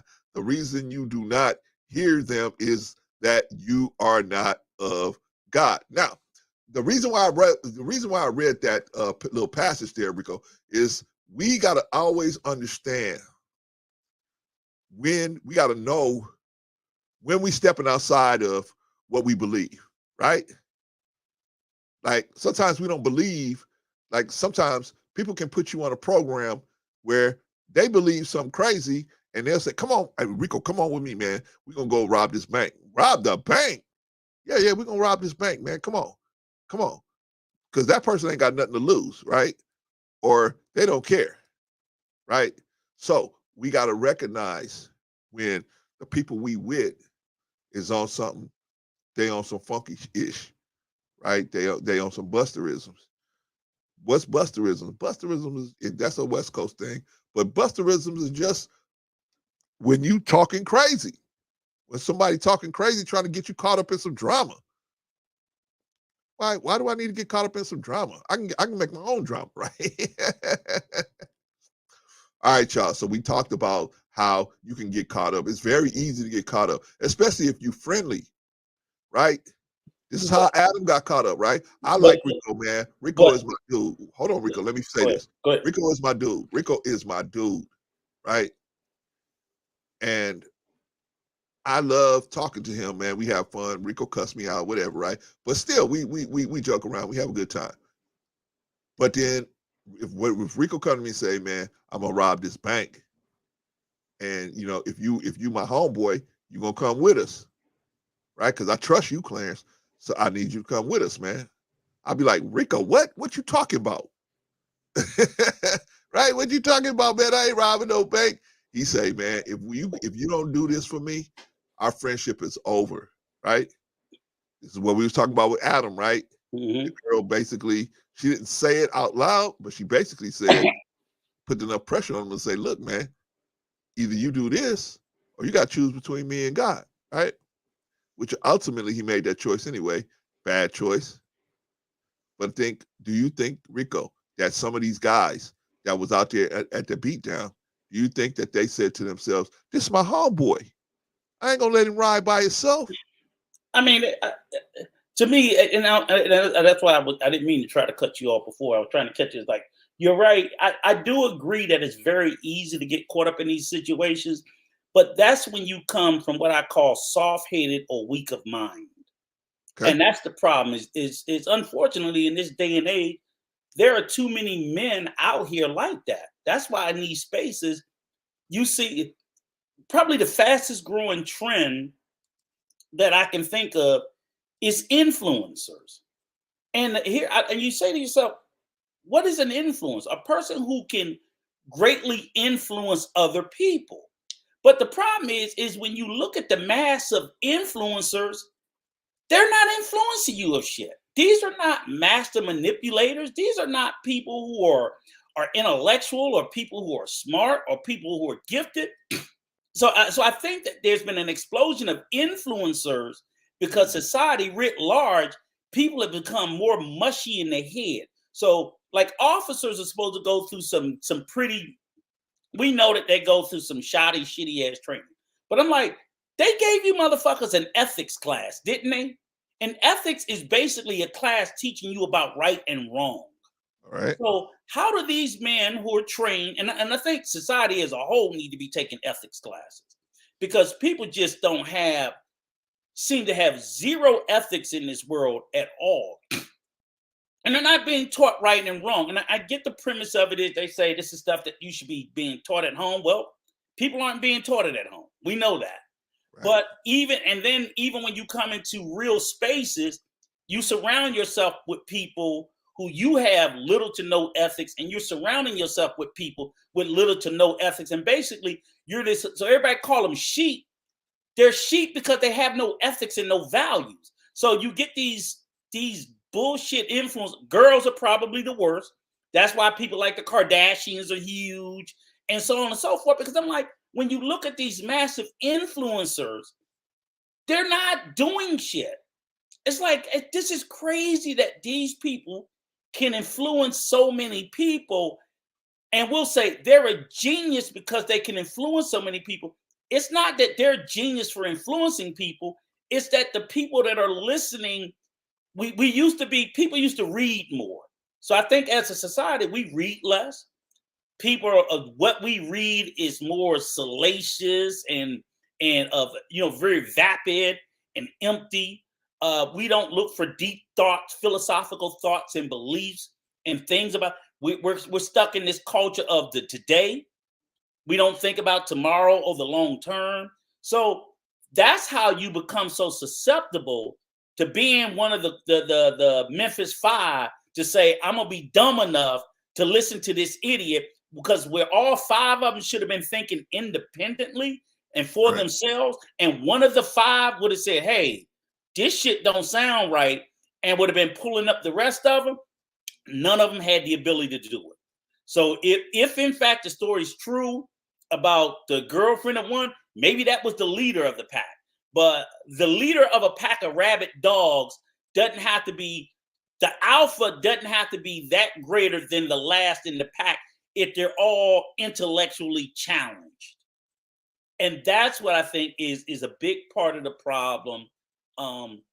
It is easy because people don't have ethics, about themselves and wanting to get out there and to think for themselves. And also, I'm big on saying, hey, don't be out here with this being no contrarian, don't be no flat earther, because that's the opposite side of it. People today call themselves free thinkers, where it's like they just make shit up.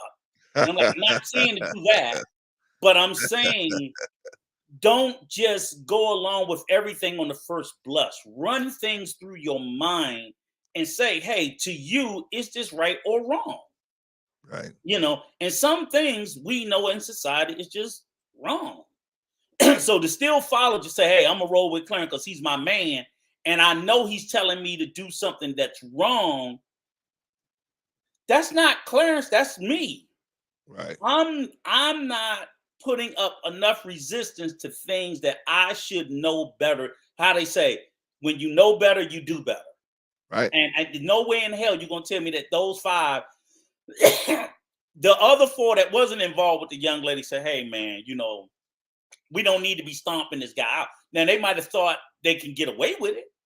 That's a big part I see a problem with policing. Is policing lives in this space of impunity. Whatever we do, especially if the victim is Black, we can get away with this shit. and ain't nobody gonna care about their black behind. Right. That's what I think is the bigger problem we have with policing. And I say, for me, we need to go after every police union in the country. It's not even the police departments. It's the police unions that got us in a vice lock. We need to destroy. I'm like, y'all destroyed the teachers union. Go after the damn police unions too. And destroy them so that we can get these police under control. But but messing up, destroying the teachers union, I don't see that didn't really have a good outcome, man. No, but they did it. They effectively went after the teachers union, destroyed them.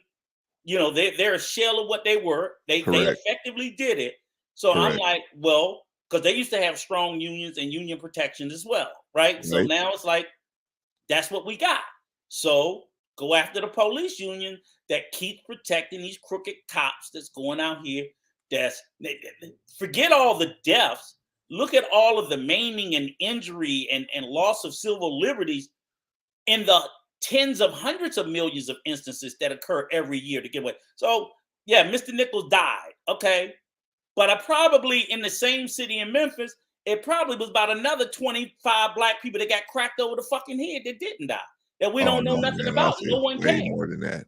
I would say nobody cares. And that's just, that's just as bad. I want that fixed too. I don't just want Mr. Nichols guys to go to jail. I want the dirty cops that just cracking people over the head because they can get away with it. I want their asses off the street too. All right, man. Let's take a look at this is some I don't know how true this is, but this is a young man talking about the word on the street with Mr. Demetius Haley, one of the cops that actually was murdered allegedly, Mr. Tyre Nichols. Apparently, rumor has it on Twitter, and my man hasn't been wrong, and from what I'm putting together, it seems pretty far on right now with everything being leaked. Apparently, Tyre was fucking his officer's baby mama. That's why they were looking at the phone, looking for his picture, trying to figure out if it was him. He was targeted for murder. He was fucking somebody, and the baby daddy got upset, used the police database to track his registration, his car. That's why they didn't care about the car. And somebody, Andrea Mitchell, says on that video, we think it's him. We're trying to verify that I hope when they catch him that they stump him. That's why they didn't care about trying to find. They needed him. They wanted him. They didn't care about making an arrest. And as you can hear, they were also arrested or trying to pull over, which is not part of the Scorpion unit. They're there for drugs and high-end crimes, not for traffic violations that do not require physical force. We're talking citations. Driving erratic. The fact that nobody can reasonably articulate why they stopped him in the first place. You hear them on the audio trying to say, oh, he was driving reckless. Then they say he was going down the road the wrong way.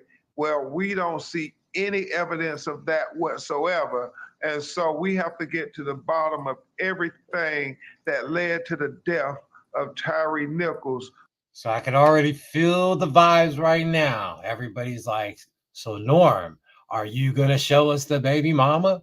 What have you found? I found the baby mama. So digging through public records, came up on Tanisha Jeffries. Now, she has been living on and off with him within her family's houses with her, it looks like her mother. Now, as far as their background, this kind of puts it at odds. Justice was served on January 12th at apparently 2:35 p.m. her time, whoever Flannelvina is, and it said here, we did it, baby. So I don't know what this says in here because I don't have that eye for that kind of art. But as far as anything else is concerned, not showing anything. Without trying to exploit. We can hear it, but yeah, I think he was covering up the kid. I mean, but this is all speculation anyway, right? Yeah, it's all speculation. So, But the point is that if you don't have your eyes open, you get caught up in a lot of this different stuff, and if you don't think for yourself, like you were saying, you can get caught up. You get caught up, man, and it's and I want to show you something else, Rico. I want to get your opinion on this. Quickly put up the picture of the 5 officers again. Yeah, that's the mug shots going across. Because that's the one thing that I think that just sort of like keeps in my head is, and I'm guessing at their age, does any of them look like they're over 35? I Just don't take a know, look man. at them. Put it up, and anybody tell me if any of these, because they look like young officers, youngish. I'm not saying 21, 22. You had it up. I know I'm looking for it now. I close it. But that's like, and we know that still some young black men, they say we mature slower. So, because that does strike me as the behavior, if we think about it, okay, some 18, 19-year-olds, they want to go jump somebody, that sort of nonsense. But you would hope that a man would mature out of that space. But then when I look at them, and I'm like, they still look kind of youngish. So they could still be stuck in that space of not too far removed from, just being out with my boys, a couple of years ago, knocking heads and still caught up in that that thugging ideology, rather than maturing and saying, hey, I'm in this profession that I'm in is to be taken seriously. I need to be, looked at as a positive to my community and not doing, this is the very behavior I'm supposed to be fighting against. Participating in. You can't get the visual up. Yeah, I'm doing it now, man. Yeah. I'll hook it up. Every time I look at it, I'm like, All right, here we go. I say that it's no excuse, but if we think about it, we've had these conversations and we've always talked about, the male, the female, and then when we also ascribe the ages. Yeah, just put up just a single, just so we can, right? Like he looks like he could be 20, 22, 23. Yeah. Only maybe one. All of them look. I don't think any of those guys are over 36. 35. Can you put it up as a single so we can get a better shot? Oh no, it won't do that. Well, you had the one with the 5 across where they had. Yeah, but that was something else, man. I'm trying to find that right now. But anybody in the chat, tell me if any of them look like they over 30, 35. And I don't know their ages, but they look like relatively young men. I don't see a 40-year-old cop there. Nah. That one, the one on the left, he looks like he's 22. Yeah, I think he only been on the force like 2 years. Yeah, that's what I say. He looks very baby faced. The one on the bottom right look baby. All of them look fairly young. This is the guy that really. That's the guy. Which one? Top row. Yeah, top row, middle. Okay, this guy here. Yeah, right. This guy here. Wait a minute, this guy here. This guy. Oh, damn it. Keep clicking on That's fine. I'm just looking at them and I'm like, does any of them look like they over 35? And I might even say 33, 32. They don't look very old to me. Nah. At all. So when I think about that, too damn old to know better. Right. But should. Yeah. But again, it's a lot of okay. So a lot of it's a lot of guys in the street in their 30s that's still out there acting like they 19. Yeah. There's a lot of cats out there. Plenty of 30-year-olds out there still banging. Yeah. I know 50-year-olds, man. Yeah, but I'm saying but a 50-year-old will bang like a 50-year-old. You got 30-year-olds out there banging like they 17, still doing the same, because they still in that space of I guess maybe invincibility. I'm gonna live forever. So that's just something that didn't get lost on me. I'm like, just still dumb as hell. And that guy, I'm, again, like I said, they got to pray to God his toxicology come out bad. But even if it Who's does, that? Tyre Nichols. It's like they No, gotta no. swear to God that he gotta have cocaine, heroin, and everything else. But No. but I'm saying even if he did, they still under the bus. But at least maybe that little bit would say, "I told you he was high." But if he comes out with a clean toxology and they got that beat down, Oh, oh okay. hell no. Okay. I'm saying that makes it worse because that's what they was trying to do the whole time in the video. He high as a kite, this, that, whatever, because they kept Right. saying that. And if I'm his defense lawyer, that's what I'm praying for. Lord, let him come back with drugs in the system. Yeah. But, you found That's a the only people out to they do. got, man. That's the Yeah, only out. They don't even have an out. right. They But don't even have an that's out. the dirt. I mean, that'll be the dirt to mitigate the situation.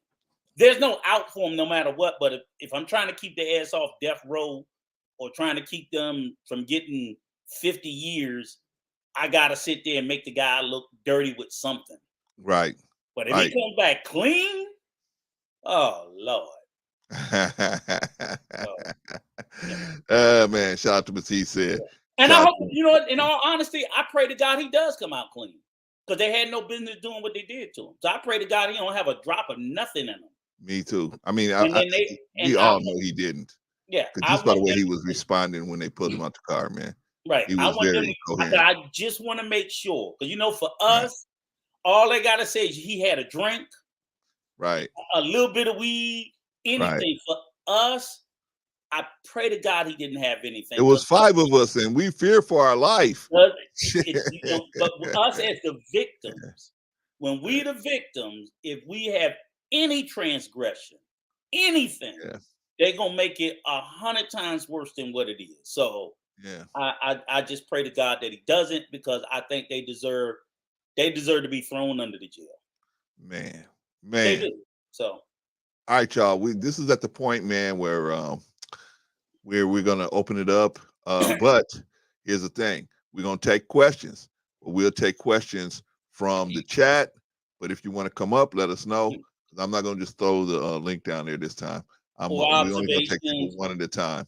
We're about gonna take one at a and the gist of it is what are your observations, experience, questions you got around the conversations around as Bro Clarence like to say it, busterisms. busterism. And I told Clarence Shout out to Intellectual Soapbox, by the I way. said we can expand it out even beyond relationship. Like, how do you let yourself get caught up into, like they say, the mob mentality when you're out there doing something that you know is wrong, either as an individual or as a group, as a collective. It's like the rioting. I know my sons ain't got a social justice bone in their body. But if they see some shit out there, some rioting, oh, they out there. Right? I'm like, you ain't even out there for the cause. But, it feeds into that too, Clarence, right?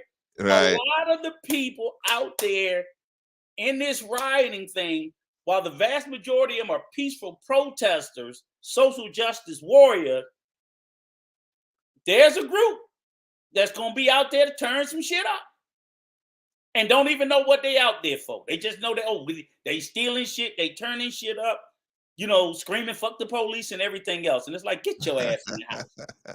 All right, so we go before we do this. I want to get your opinion on something. I want to get your opinion on something, because a lot of times we as men we do things, and sometimes things may not go the way they go. And so, in my opinion, if you have a woman and you can't be honest with her, it's gonna be problems down the road. You know what I mean? Okay. Yeah, there's some things probably she don't need to know, right? You had a fight on your way home from the bar or whatever, right? But there's some information you keeping from her to protect her. But I mean, as far as stuff that you got going through just straight between you and her, I think you better tell her the truth. Now, we're gonna take a look at this man. I forgot what game this was, but there's a this mascot. No, not the mascot, but there's a man going around testing diamonds to see if how expensive the wedding or engagement ring is, right? And there's going to be a massive fail right here, right? So watch this, Rico. Diamond tester, and this fan wanted to get her ring tested. Her partner was sitting right next to her and was so nervous because he didn't want the mascot to test the ring. The tester said that the diamond ring was fake, and the fan took off the ring and threw it back at her partner before walking out of the game. What a tough and embarrassing way to get exposed. This mascot was... All right, Rico. That's a win for him. I mean, That's a win. For him, why, Rico? Explain it. Explain why that's a win for him. I could get the being... I could get the woman being disappointed about the fake ring. I'm 100% with her on there. I get that too. But to publicly do it that way, that's a win. Now, I don't know why he would. But then again, let me step back. Let me stop. I don't know if he just gave her the ring, or if he put forth a facade like, oh, baby, I gave you a 10-carat ring, then that's different. I still wouldn't have liked to have that happen to me publicly. But as a woman, I would have dumped his ass if you told me you gave me a 10-carat ring and come to find out it's fake. Because you outright lied. Because you outright lied. Because now if you just gave me a ring, and I come to find out it's fake, no, you ain't got no reason to be mad. You have no reason to be mad unless I misrepresented the ring and I knew, because then I lied. Yeah. But if I misrepresented the ring because I wanted you to have something that I couldn't afford, that's still a lie. That's a lie. That's a lie. A misrepresentation is a lie. That's what I'm saying, Rico. So, but the reason why I did it was so that you could have but no, it still should make a difference, right? I mean, I maybe I would hear you out, but then that would be a conversation we would have to have about, hey, look, don't misrepresent anything. Lie to me about body count, and that's it. Okay? That's it. Wait, Rico. Some shit I don't want the truth. Some things I want to be lied about. Rico, I thought body count didn't matter. It doesn't matter to me. I'll never ask you. But if it comes up in the conversation, lie to me. Because I would never ask you. And please don't ask mine. Because if you ask me mine, I'm lying. But why, man? I'm not gonna lie to you about a ring, the value of it. I'm not gonna lie to you about something like that. Body count, I'll be honest with you, I feel like, it ain't none of your fucking business. It really isn't. I don't think it's anybody's business but my body count. I agree. Well, I don't. I'm not going to agree. If body count matters to you, I'm not the person you need to mess with. That's all you need to know. Okay. I ain't giving you no fucking number. And I agree with that. If none of your business. What I wouldn't do is ask a woman. I wouldn't sit her down and say, okay, here's a line sheet of paper. I want you to write down everybody since 1985 who you've been with. I wouldn't do nothing like that. But if it came up in conversation and that person brought it up and said, you know what, just to let you know, I have been around the block a lot. Somebody may recognize me from some prior work I've done. And I just want to let you know before and then I'll be like, really? Okay. So I feel like I carry myself in a way that anybody that's with me, to include my wife, if you didn't think I had a high body count, then you fucking crazy. Because I carry myself as a very well experienced man. The ladies love Rico. The ladies love Rico. My wife didn't carry herself like that, but I wasn't looking for that. I mean, hell, she already had 2 kids, so I knew she fucked somebody. At least twice, right? Well, right. So at that point, what different? And neither one of them was mine. So, but I think that's something you can handle as you get older, Rico. I think that's something you can handle as you get older. That's not as much of an issue. I think that's really a major issue for And I younger think guys. maybe it wasn't an issue for me at a young age because I started fathering kids at a young age too. So I ended up married, divorced, and a single dad in my 20s. Wow. So Okay. at that point, my maturity had to kick in. Like, bruh, Right. just knock it off. You got bigger fish to fry. Right. And that's what it comes down to. Now, I think, okay, that's a great idea. If you're a single man with no kids and you got a lot of, I tell them like single, no kids, making fucking $15,000 a year, living with your mama, body count still ain't a priority for you. You got other shit you need to worry about. You can't be living in your mama basement talking about you worry about body count. You need to be worrying about other shit. I'm not saying body count should matter to you. A single man, no kids, but you live in your mama's basement. You got bigger fish to fry. And that's the thing is I think they get focused on the superficial because I'm like, the body count may not even be that high. If you 25, 30 years old living in your mama basement and you worry about body count? Riding the bus, ain't got no car. You worry about body count? I'm like, really? We doing that? That's what we doing? Well, I think that I'm not saying that body count. You can have no kids, no bodies. Ain't nobody gonna want to fuck with you. Well, listen, Rico, no, there's always somebody.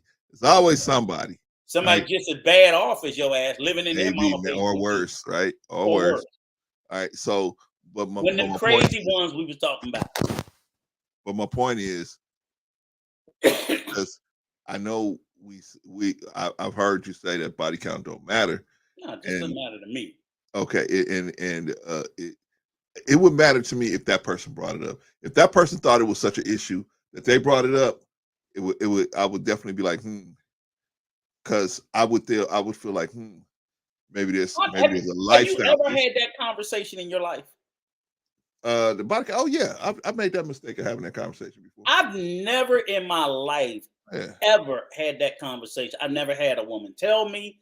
I never told a woman. And I've been with women that I could just tell the way they move. I'm like, yeah, she been out there. Yeah, no, I was a lot greener back then.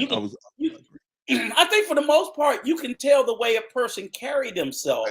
I agree. Like, why I need to bring up the conversation? Either I know you a hoe or I know you ain't. You either moving like one or you're not. Well, I focus on how they dealing with me. That's what I would focus on. Right. And then, but see, the thing is, if they said, "Hey, I just want to let you know because I think this might be an issue," now that would concern me. But and if I would never bring it up. If they say, well, and then guys will be like, well, you don't know, women can hide it. Well, if she hiding it, then it's not a problem for me. Right? We good to go. If she's hiding it, it doesn't matter to me. If she had a history where she was out there and now she's no longer out there, she's redeemed her ways, right? Yeah. You a biblical man, right? Didn't Jesus and them turn a hoe into a, into a housewife or whatever? No. Isn't there stories about where he worshipped to the? I thought there was a story about. I'm asking you. Where he worked. Vaughn, come help me. Where he saved somebody that was a lady of the street. I mean, he blessed her, but he knew she was going back out there. What was her name? I forgot this. Because that's why I'm trying to remember, and that's why I'm asking you. It was a chick that was that she was. So all I'm sitting there saying is, like you say, even they say no one's above redeeming themselves. That's all. Right. So if in fact I'm with someone who maybe had a past, and now they redeemed their behaviors and they're no longer doing that, that's what I would pay attention to. Then why do I care? That's what I would. You know what I'm saying? saying? Be much more concerned about her current behavior. Her current behavior is what I'm saying. I would be much. So her current behavior could be for the streets or not for the streets. Okay. And that's how I say, like, for me, my current behavior is what matters, not my past behavior. Well, because what I did in the past was the past. What I'm doing in the present is the present. That's all. Mr. He said, a door that can be opened by 100 keys has a lock, has a ish for a lock, right? Right. Right. I just don't. think of that, and then let me ask you this, Rico. Let me ask you this. Since we're talking about body counts, I know we were supposed to be talking about the police. I know. We talking we're probably talking about busterism. We ain't even supposed to be talking about the police. yeah, just busterism, period, right? And like asking, the weakness for the opposite sex, correct, which makes you do things that morally, ethically, normally is not correct to do. Okay, and I'm saying that asking a woman for a body count, that shows an enormous amount of insecurity. I think up front, and most women that would concern the average woman. But even if she has a low body count, but you've sent the signal. You sent the signal of insecurity, right? That maybe you didn't have to show. Right. And she might have a low body count. You expose the flaw in yourself that was unnecessary. Exactly. Right? Okay. So, but my question to you, Rico, is okay, since body count's not the issue, would you rather have a woman with a high body count and a good attitude, or would you rather have a woman with a low body count and a bad attitude? I take the one with the high body count with a good attitude. Because the body count is not gonna make me stay with you. That attitude will. Right. I don't give a damn what your body count is. You got a stank, shitty ass attitude. Man, that ain't out. You know what I need first and foremost in my life? I need peace here. Right. Not here. Right. Here. I come home, I have to have peace here. We ain't even gotta be hell. And I can tell you, man, as you get older, you know why the body count gonna matter less and less? Because you ain't putting in that work anyway. So what I'm saying is what becomes more important to you as you become older is that peace. And I don't care how good she look. I don't care about how much money she make. I don't care about nothing. If I ain't got peace up here, I don't have nothing. So there is just zero. I don't care about how good she look. I don't care about none of that shit. Right. If I can't get peace here, she could be the most finest, beautiful, nobody counting. No. And every day, there's nothing like the feeling of somebody on your ass all the time, nagging, complaining, you're not good enough. Because remember, when you go out and get that perfect woman, she looking for that perfect man. And I know I'm far from it. I ain't looking, but I'll be honest with you. I look for what's closer to what I am. I need somebody with flaws. Because I got too many. You ain't got no flaws, Rico. And that's the problem is I think that in too many spaces, we, again, like I said, and I said it once and I say it again, we're great at looking for the red flags in others, but we don't look for the red flags within ourselves. That's all I'm saying. Like people will say, I can sit there and see everything wrong with that person. Well, what's wrong with you? Nothing. That's the first thing they say, nothing. Ain't nothing wrong with me. Like, shit, let you and your mama tell it. That's about it. If you and your mama tell it, that's the answer. Everybody else got a whole book. And you ain't working on none of it, and you ain't fixing none of it. You expecting somebody else to put up with that shit. That's the thing. You expect people to put up with your shit, lock, stock, and barrel, but yet you set these standards of what you will not put up with in another. I'm going to talk about that right now. All right. So first of all, want to say, like I said, y'all want to come up, man? Just put a one in the chat, or drop the link, and we just bring them up one at a time. If you have to sit back there, you sit back there. If you see somebody up, you know you in the queue. All right, we'll do it. We ain't gonna be all day. We got 60 minutes, 57. 57. Okay, cool. All right, let's see. That's the link. We running this stream like a job now. We punch out in 3 hours. We did pretty good yesterday, huh? Yeah, we did pretty good. We did pretty good. Took a couple of time. But we had a production meeting and we did discuss everything. OG coming up first. You know we gotta bring our sister up first. Okay. We need some balance up here. Yeah, she don't count. Right. Hey, all right, Patrice. What's up?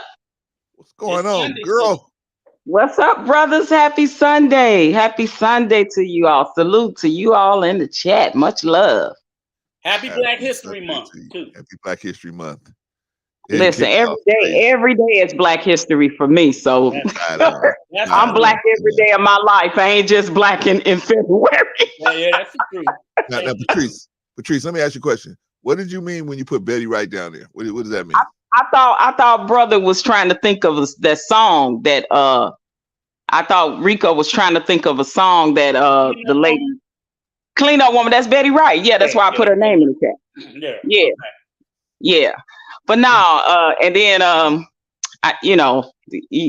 the conversation is very interesting because I really, y'all know me, I kind of try to stay away from all of the men, women war, whatever, gender war stuff. But it's interesting that, Brother Rico is right. Majority of the people, that's on social media in these YouTube streets and other places that's complaining about the woman, they complaining more about the woman they don't want instead of talking more about the woman they do want or the women they do want. But they forgetting that when you're talking about these certain women and how they are, you got to remember as yourself, you're not a perfect person and everybody comes with flaws and faults, right? And we all feel, probably a work in progress trying to work on things. But like he said, when you point a finger at that other person, remember that thumb is pointing back at you. So at the same time, the same shit you saying that you're not going to put up with a woman, know that that woman is not going to put up with it when it comes to you and your faults or flaws. It may be deal breakers for them, right? Yep. I think everybody got deal breakers. There it is.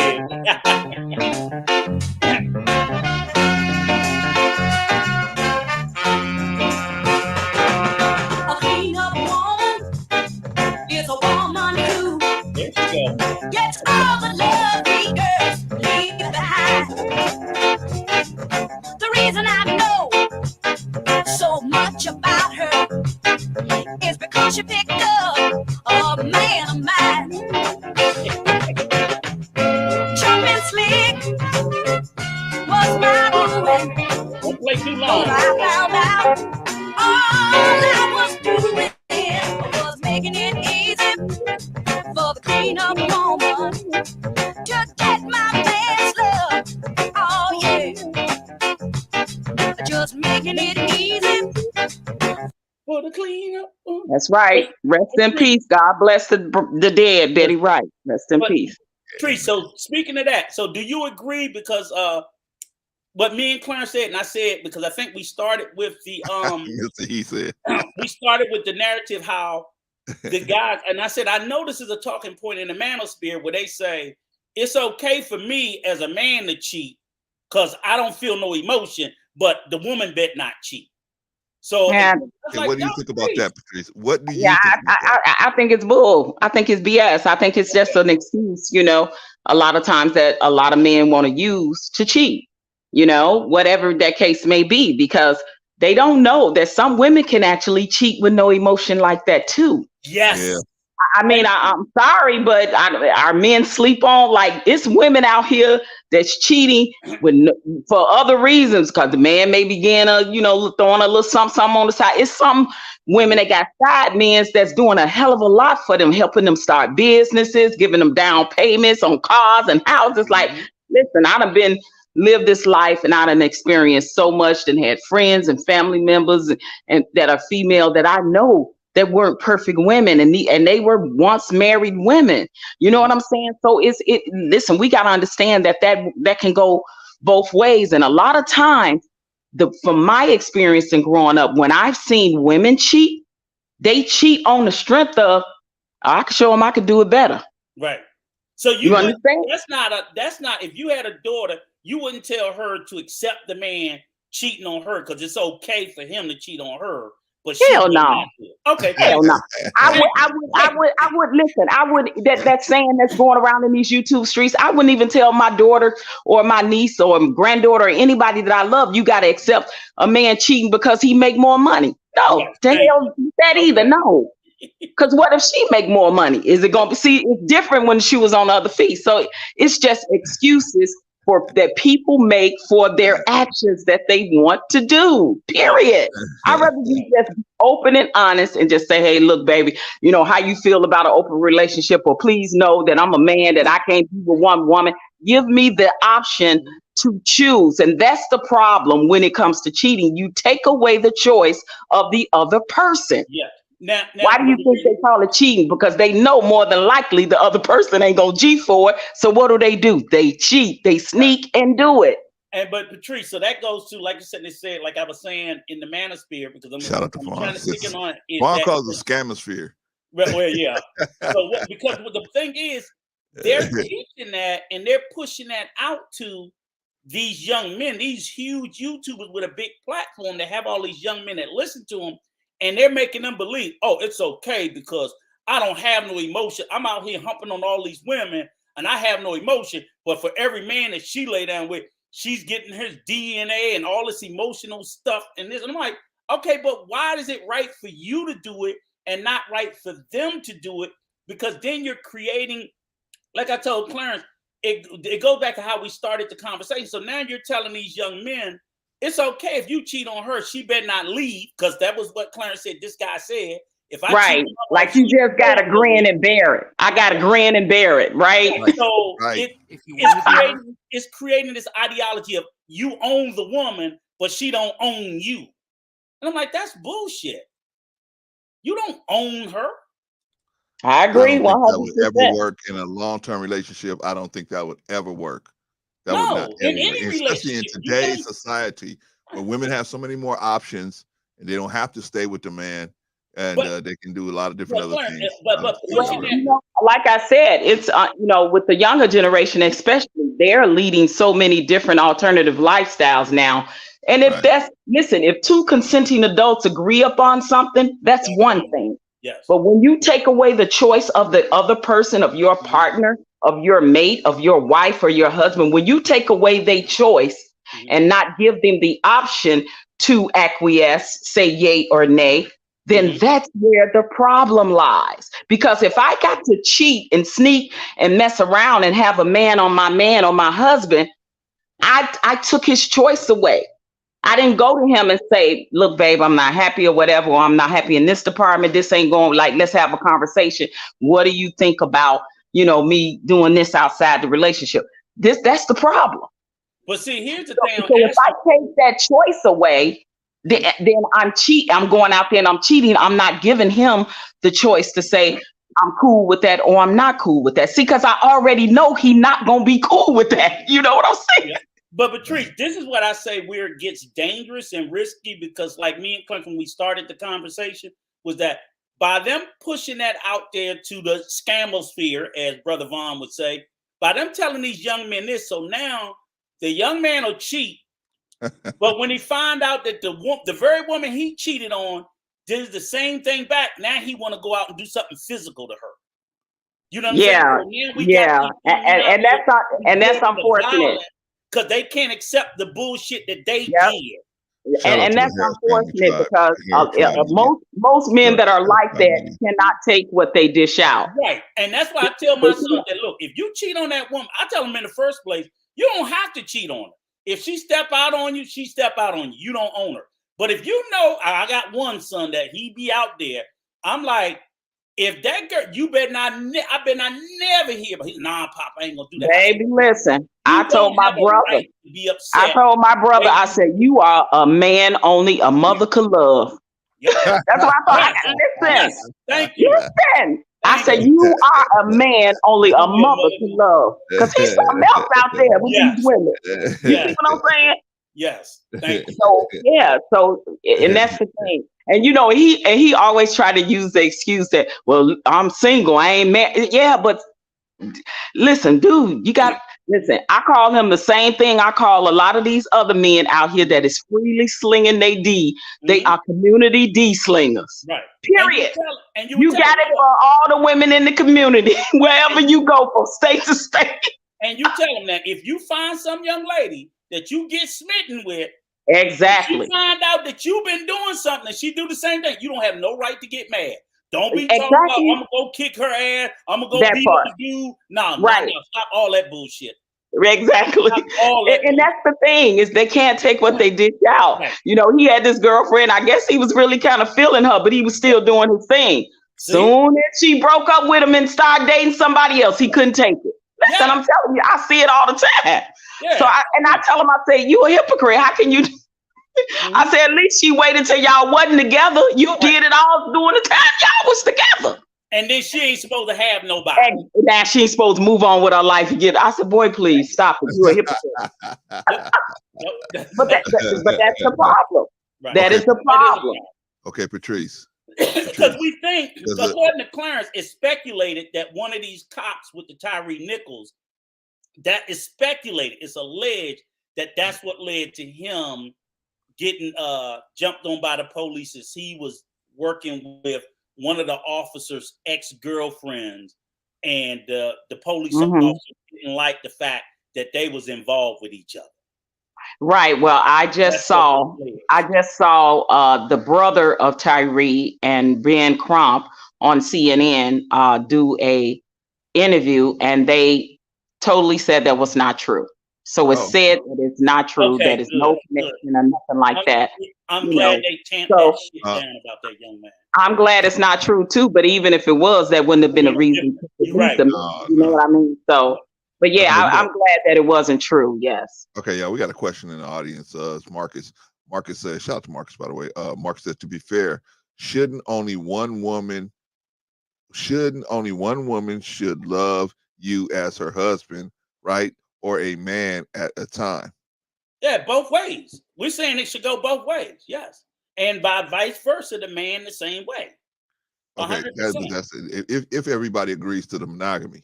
Right. Right. But it can't be the woman gotta love you only, and you out there, as Patricia say, that's not monogamy. Community D. You slanging that community D. Yeah, ain't nothing fair about that. There's a lot of health problems where risks, just trust issues, health risks, a lot of different things. That's another reason. But me personally, I don't see how that is going to help you in a long-term relationship by coming up telling somebody, hey, I can do this, but you can't do that.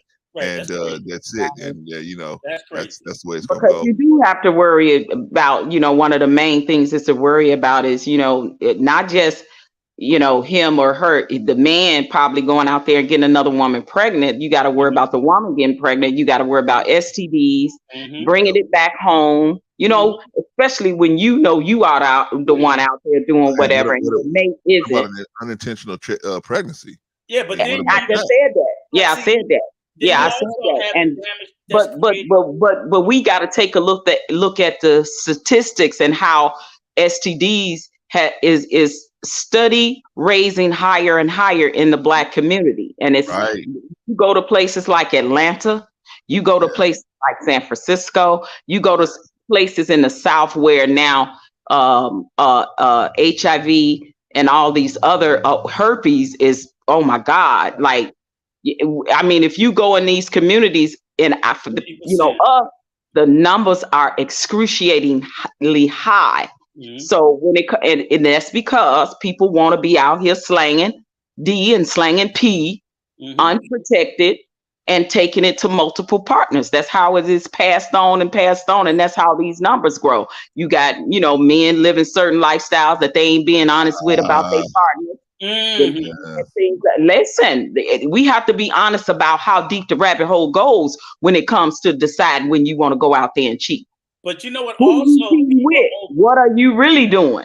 It's a lot of things that is not being exposed most of the times until it's too late.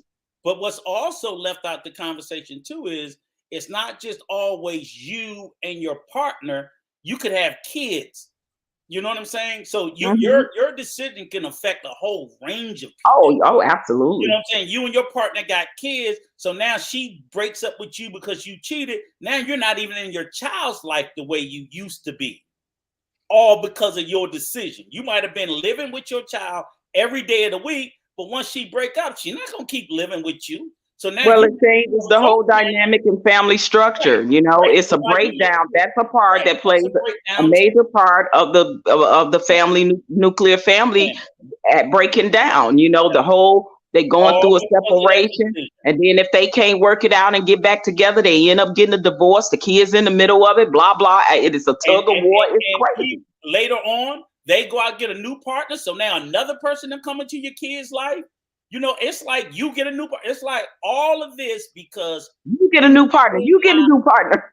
Right. Yeah, you know, it's like all of this is the ripple effects of a decision. So all I'm saying is, and it started with like me and Clint, it's like, look, you can't be placing a level of expectation on a person that you can't maintain yourself.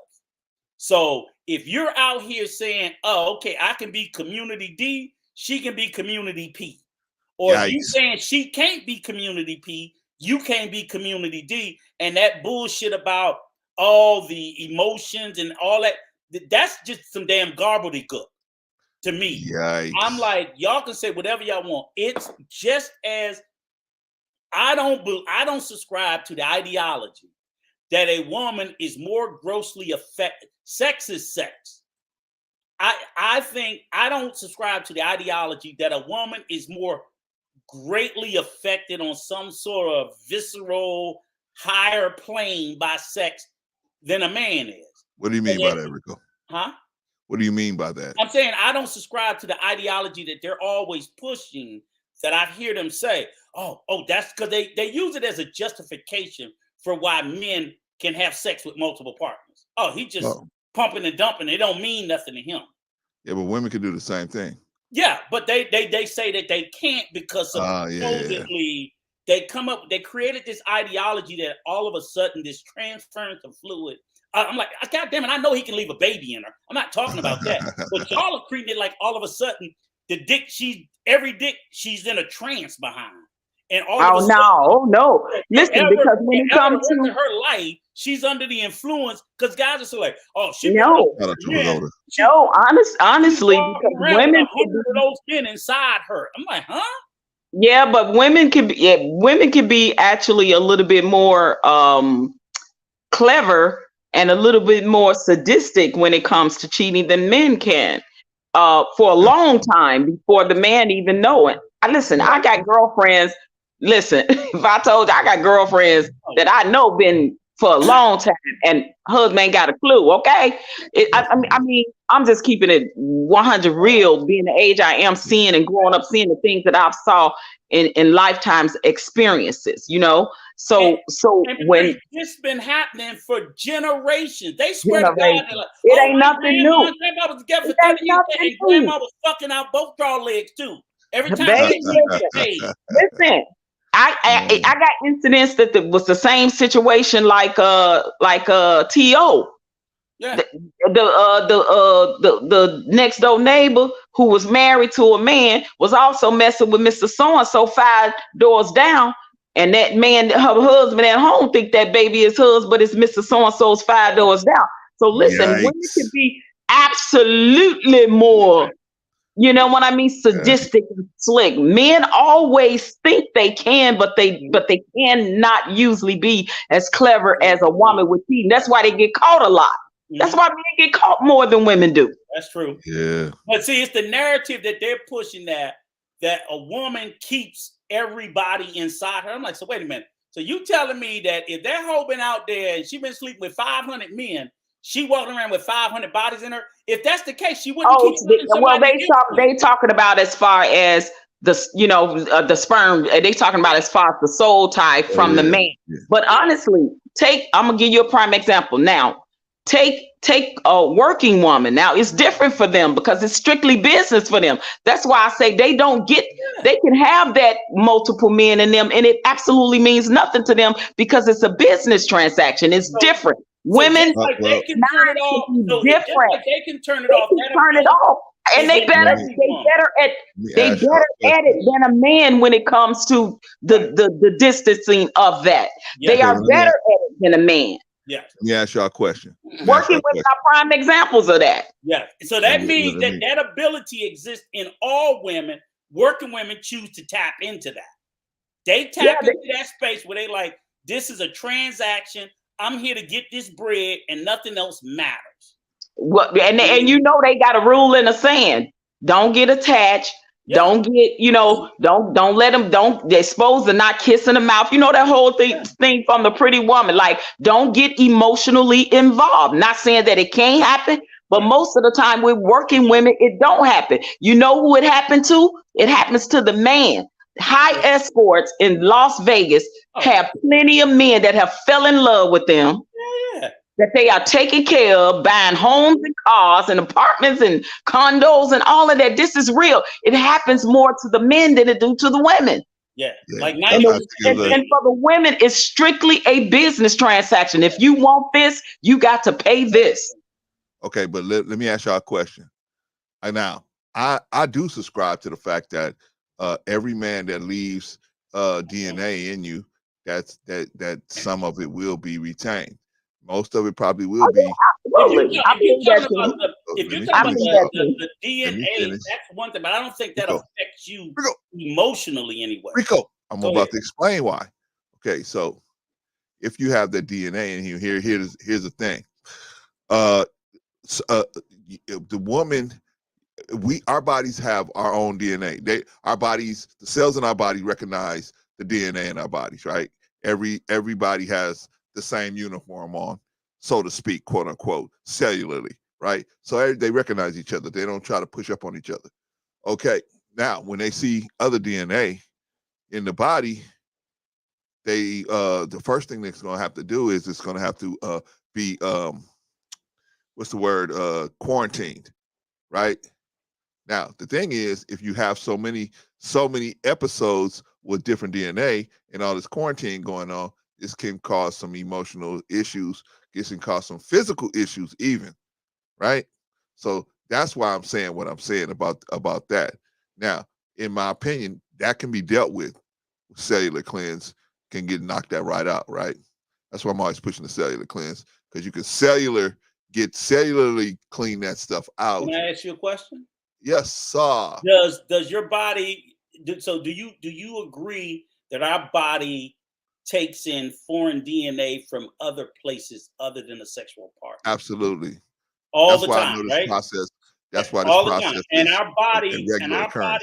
our body routinely rejects foreign DNA and expels it. Sometimes. Exactly. Sometimes, right? Sometimes it retains it. Sometimes it doesn't. Well, put it like this: a portion of it will always be retained. Right. Portion So of it will always that be means retained. everything you eat, I'm saying. So that's what I'm saying. So I'm saying, while the man may leave his seed and some DNA in them, I'm not necessarily saying, why are we ascribing to the fact that every man that has left some of his DNA, that it's all retained 100% because it's sexually. Nobody said that, Rico. Okay, so a lot of it could be rejected or flushed out. Of course, most of it will be. Like food and everything else. But you don't need a lot of DNA to cause problems in the body, right? Okay. So that's the thing. So that's what I'm saying. Because if we eat the wrong foods, right, some of that DNA will be retained in the body. The next thing you know, we have issues. We got health issues, right? Mm-hmm. So we can't eat certain things. Well, we shouldn't, right? Sometimes we do in the Black community, man. If you can put cornmeal on it or some flour on it and throw it in the pan, we'll eat it anyway, right? Mm-hmm. But I'm saying a lot of stuff we shouldn't eat. Why? Because it's damaged DNA, and if it gets in our system and it reproduces itself, it's able to start reproducing itself in the body, then there's going to be an issue, right? And so that happens. That can also happen with male sperm, right? Most of it will be ejected. But some will be stored, just like any of y'all got the poke? Did either one of y'all get the poke? What do you mean? The vaccine? No, Yes. I didn't get the jab. I got it. You got it, right? Yeah, okay. So what is the purpose of the poke? The poke is to give you a little portion, body, a little bit of it, so that your body can recognize it. Your body will quarantine it, recognize it, get rid of most of it, but it has a key for if it ever sees that issue again, right? Mm-hmm. It's the same thing with our bodies with the DNA. Sometimes if you have too much DNA of someone else's DNA in you, this can create major health problems, because that's a lot of stuff that the brain has to do work on the back end, right? Unconsciously has to quarantine all of this stuff, make sure it's not moving around the body and everything. And sometimes some of the stuff can get away. So that's what I'm saying as far as this. That's possible. So is that something that can happen with men? Possible. It's possible. Mm-hmm. It's possible, right? If you have enough intercourse with enough women, you can also pick up women DNA, and it can be in your body traveling around. Right? Yeah, but I understand the concept of it being more with the women, because the women are the carriers. You know, the women are the carriers, right? So we are the carriers of, like, unfortunately, we are even the carriers of the diseases once we get them. And you can most of the time. Yeah, and you can ask any OB-GYN that if you know, or ask your wife or your woman's, like, if she's ever had a conversation with her OB-GYN, they will tell you that the women are the carriers, because once it's up in us, it's up in us. You know what I'm saying? There you go. In that way. So if you have a man that has an STD and he have intercourse raw with the woman, she becomes the carrier of that particular STD. Yes. And then she lays down with another man and she gives it to him. Yeah. So that's a lot of times too how it gets spread, because women are predominantly the carriers. Unfortunately, even though they're getting it predominantly from the men that are doing other things outside the relationship or the home, the woman becomes the carrier of it. I got a question for both of you guys. This is the only thing. Let me say this, Clarence. The only thing I would say is this: I've never heard this argument until I started hearing people in the scamosphere trying to justify men having the right to cheat and women not. But prior to that, I'm just saying I don't. That's why maybe I don't subscribe to it, because I have never heard anyone utilize it until it's like, this is why men can do it and why women can't. And that's just more excuse for them to bring something home. Right. So that's why, unfortunately, for their wife to end up being the carrier. Working in the science industry along with the legal industry, I don't think. Shout out to Miss She Said. Shout out to Miss She. I don't see anywhere where that's supported by the fact that even if you take someone's DNA, that it affects you emotionally. I don't think it's supported by that. But I will just disagree with it. Rico, they talking about the soul ties when it comes to that. And I just disagree with it, because I only seen it being used to say, this is why men can do it, because men are not affected by the soul tie, but women are. I'm like, y'all niggas just making an excuse to cheat. That's definitely an excuse. Yeah, this is what I'm gonna do. I'm gonna let Jay rock. Jay's got to go, so I'm gonna let him drop a few things, and then I got some questions for y'all. And I'm glad, Vaughn, you came up. I got Vaughn. I'm gonna bring you up, and Miss He Said after Jay gets done rocking.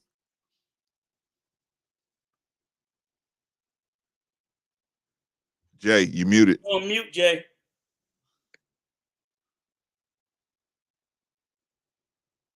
Can you hear me now?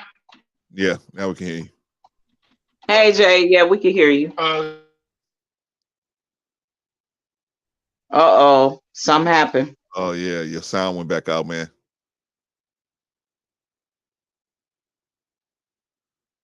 Your sound is gone, man. Yeah, maybe try to go back out and come back in. Okay, let me bring up Vaughn and Mr. He Said. Greetings. Mr. He Said left. Oh, man. All right, greetings, Vaughn. He always got this What's stuff up? to say. All right. Yeah, listen, I just thought I'd get up here so that we can all pounce on Patrice, because you know how the black woman is. Yeah. So I thought we could all just team up on her today.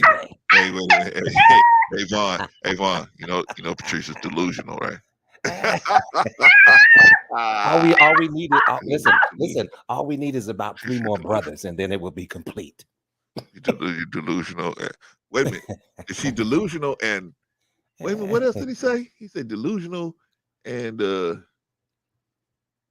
know what he said, Patrice. What did he say, Patrice? I don't know. Vaughn, you said you get 3 more. We say, Vaughn, we get 3 more black men. It'll be a fair fight then. Exactly. We need 3 more brothers, right? It'll be a fair fight. Canada said DNA cannot stay in a woman's body months or years after sex. Y'all, Okay, I'm glad somebody agree with No, me. we know not months or years. Of course, we know that. I disagree with that. I disagree with that. Okay. But I just don't know where the science is for it, so I can't. Can't stay in No, the same place. they're talking about the soul tie. Listen, they're talking about the soul ties, meaning the emotion behind the intercourse that the woman has with the man. And if she feels a way for the man, and if the intercourse is good to her, she relates that to the sexual experience, guys. What does that mean? If I was the one that cried the most? Well, did that be you? Did that be you? Wait a minute, y'all. Brother Sim said, but why is it just about the DNA talk? How about mental experiences? If you become numb to the expression of heartfelt emotions, then you display that in other parts of your life. Also, Sim, some of these women, man, they cold-blooded, man. They ice cold. I just said that. Find a cold-blooded woman, baby. She colder than a man any day. Right, man. You know what I'm saying? If you really want to see how to do it right, watch a woman, man. A man will get caught inside of maybe 2 or 3 years, but a woman, man, a woman will be able to ride that thing out for a long time. I mean, listen, I agree. You know, they are masters at manipulation. Well, they just and we have definitely, as men, succumbed to their wiles. Well, they for got many years. Things. You see what I'm saying? They got a couple things going for them, Vaughn. Number one, they got the man thinking that I'm the man. There's nobody can beat my time, right? His own ego stops him from even thinking that somebody would even step in there, as long as she don't make no crazy moves, right? She don't do something real crazy like stay out for 3 days or something like that. But if she come home on time, you know what I mean? Come home, she do what she's supposed to do. She follow her routine. Man, you'll never know nothing, right? But you know what? I would have to agree when you made the statement that, it's okay for us to do it, but when they do it, we have major issues and major problems. You see, we go to melting down. You see what I'm saying? But when they do that was it. the question. But when we do it, it's supposed to be the norm. You see what I'm saying? So I don't really agree with that concept at all. Well, let me ask you and Patrice, because I already asked Rico this. Why do you think men think that way? Why do you think men respond that way? If they look at the situation and they say, why do they look at the situation and think, this is my woman, you know what I mean? It's simply because of ego and pride. Those two things play a major part in the scenario. Ego and pride. Okay. And you know what they say about pride? It goes before a great fall. Yes, absolutely. Absolutely. Okay, we got Jay back in the house. Jay. Yeah, can you hear me now? We can hear you now, man. Go ahead and light it up. I know you got to go. All right. Don't worry, man. I got a few minutes right here. I'm done with everything, so I'm just want to jump in before I miss a chance to say something, because I got to say something to Rico and to touch up on something that you said. So Rico, the whole I don't believe that if woman there's residual effect because of how many bodies she's been through. That's with anybody, brother, regardless of statistics or anything. Too much of something going inside your body is bad. It's like a destructive drug. And I want to say this to everybody. You don't want to legalize a destructive drug. Why? Because it said they destroy the people who use them. It's a damn destructive drug for a reason. That very simple when I say it. So when a woman gets racks up bodies through let's say, which is crazy in the culture that I hear nowadays, because around, I didn't want to say the age, to be honest. So let's say 16 to make me feel better, which is still bad. 16 all the way up to whatever college, racking it up through that, and then through to and ends it around when she's 26 and maybe accumulated 20 to 30. That person shouldn't be able to wouldn't be compatible with anyone. I don't give a damn if she had to survive or regardless of any circumstances. The same thing I would say, I would get on the dude for it too. I would get on the dude for it. Well, let me ask you a question, Jay. Jay, let me ask you a question. Go ahead. If the DNA is not going to be if the loading up on the DNA is not going to be an issue, what's the problem? Why is it an issue? If there's not, I'll say this: if there's no DNA problem, there's going to be emotional problems after that. Trying to connect to somebody. I tell people all the time, sex is technically, I'm not going to say what Kevin Samuel say, is a form of connection. When you, trust me, the more you do it, the less that connection becomes. So that's why husband number one, if he's the right one, don't fuck up and do some dumb shit. Oh, well, you boring, whatever. That's the right one that you connect with. Fucking stay with it. The more you go through it, it lessens that connection. Jay, let me correct one thing. Go ahead, brother. I agree with you. Anything that you do too much. I would say the more the connection. Well, I'm saying. You say what? I think that anything you do too much can be a bad thing, even if it's with the same person, because even physically, you can fuck too much. Like you can do anything too much. Even physically, physiologically, we're not meant to abuse our body, and sex is still a physical act. So I agree. I was speaking to the whole thing where they were saying it was more emotional or more. I know what you mean. For a woman than a man, than it is for a guy. I subscribe that it's equal, or like Patrice said, I agree, because I've been with some soldiers that was worse than a man. Women that just, like I said, and I don't even mean working girls, but just like. We used to call it white liver. Say she got a white liver. She just loved to have sex and didn't care nothing about me. You mean like nympho women? I've been used for sex. Rico, you were used and abused, Rico. Shit about me, and that was not a funny. hard thing. Oh, damn it! If you ever run across one of those in your young life, it's a shame. I've been turned out and been turned out by some. So.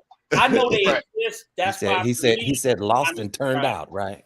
Yeah, man, it lost and turned out. Lost and turn up, you're gonna turn out. And me crying. I had to you had to go through that experience. Everything else, because it was just like the best of my life. And she's like, "You ain't getting no more." Huh? Yeah. That was it. No, I definitely agree with you, Rico. But Rico, you sure you wasn't, P-whipped? You sure you wasn't P-whipped? Hell yeah, I was. Oh, okay. Yeah, listen. If we were to be honest, we've all been there. But she wasn't whipped. That was the problem. I was. Yeah, man. Good point. All right, Jay, you had a question for me as well, and then we're gonna bring up what he said. Oh no, not from he said. Oh, how you doing, brother? And okay, that was one more thing, just to wait a minute, hold on. Are you, brother Jay? Are you getting ready to turn? Turn what? Somebody. No, my blinkers are on, but I'm done with everything. I'm just parked somewhere. Okay. I thought you were getting. I'm not turning. No, you're crazy. I thought you were getting ready to make a right or Brother Vaughn, don't. That's a long right. Brother Vaughn, first rule. Don't compare me to stupid people. They're stupid for a reason.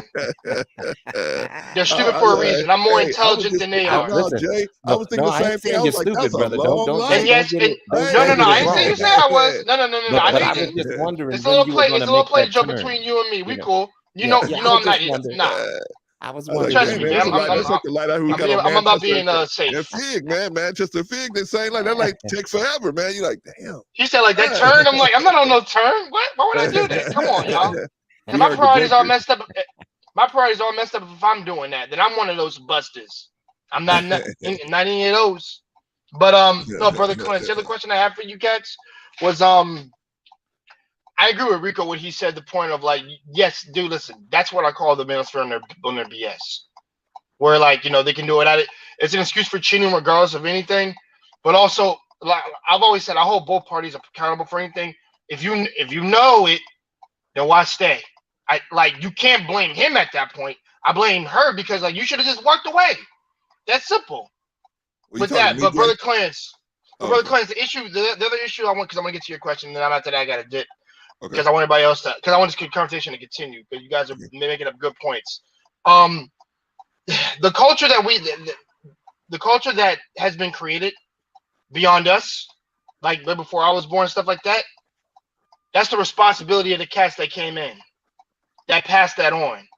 You can't, and guess what? And just as how it has evolved,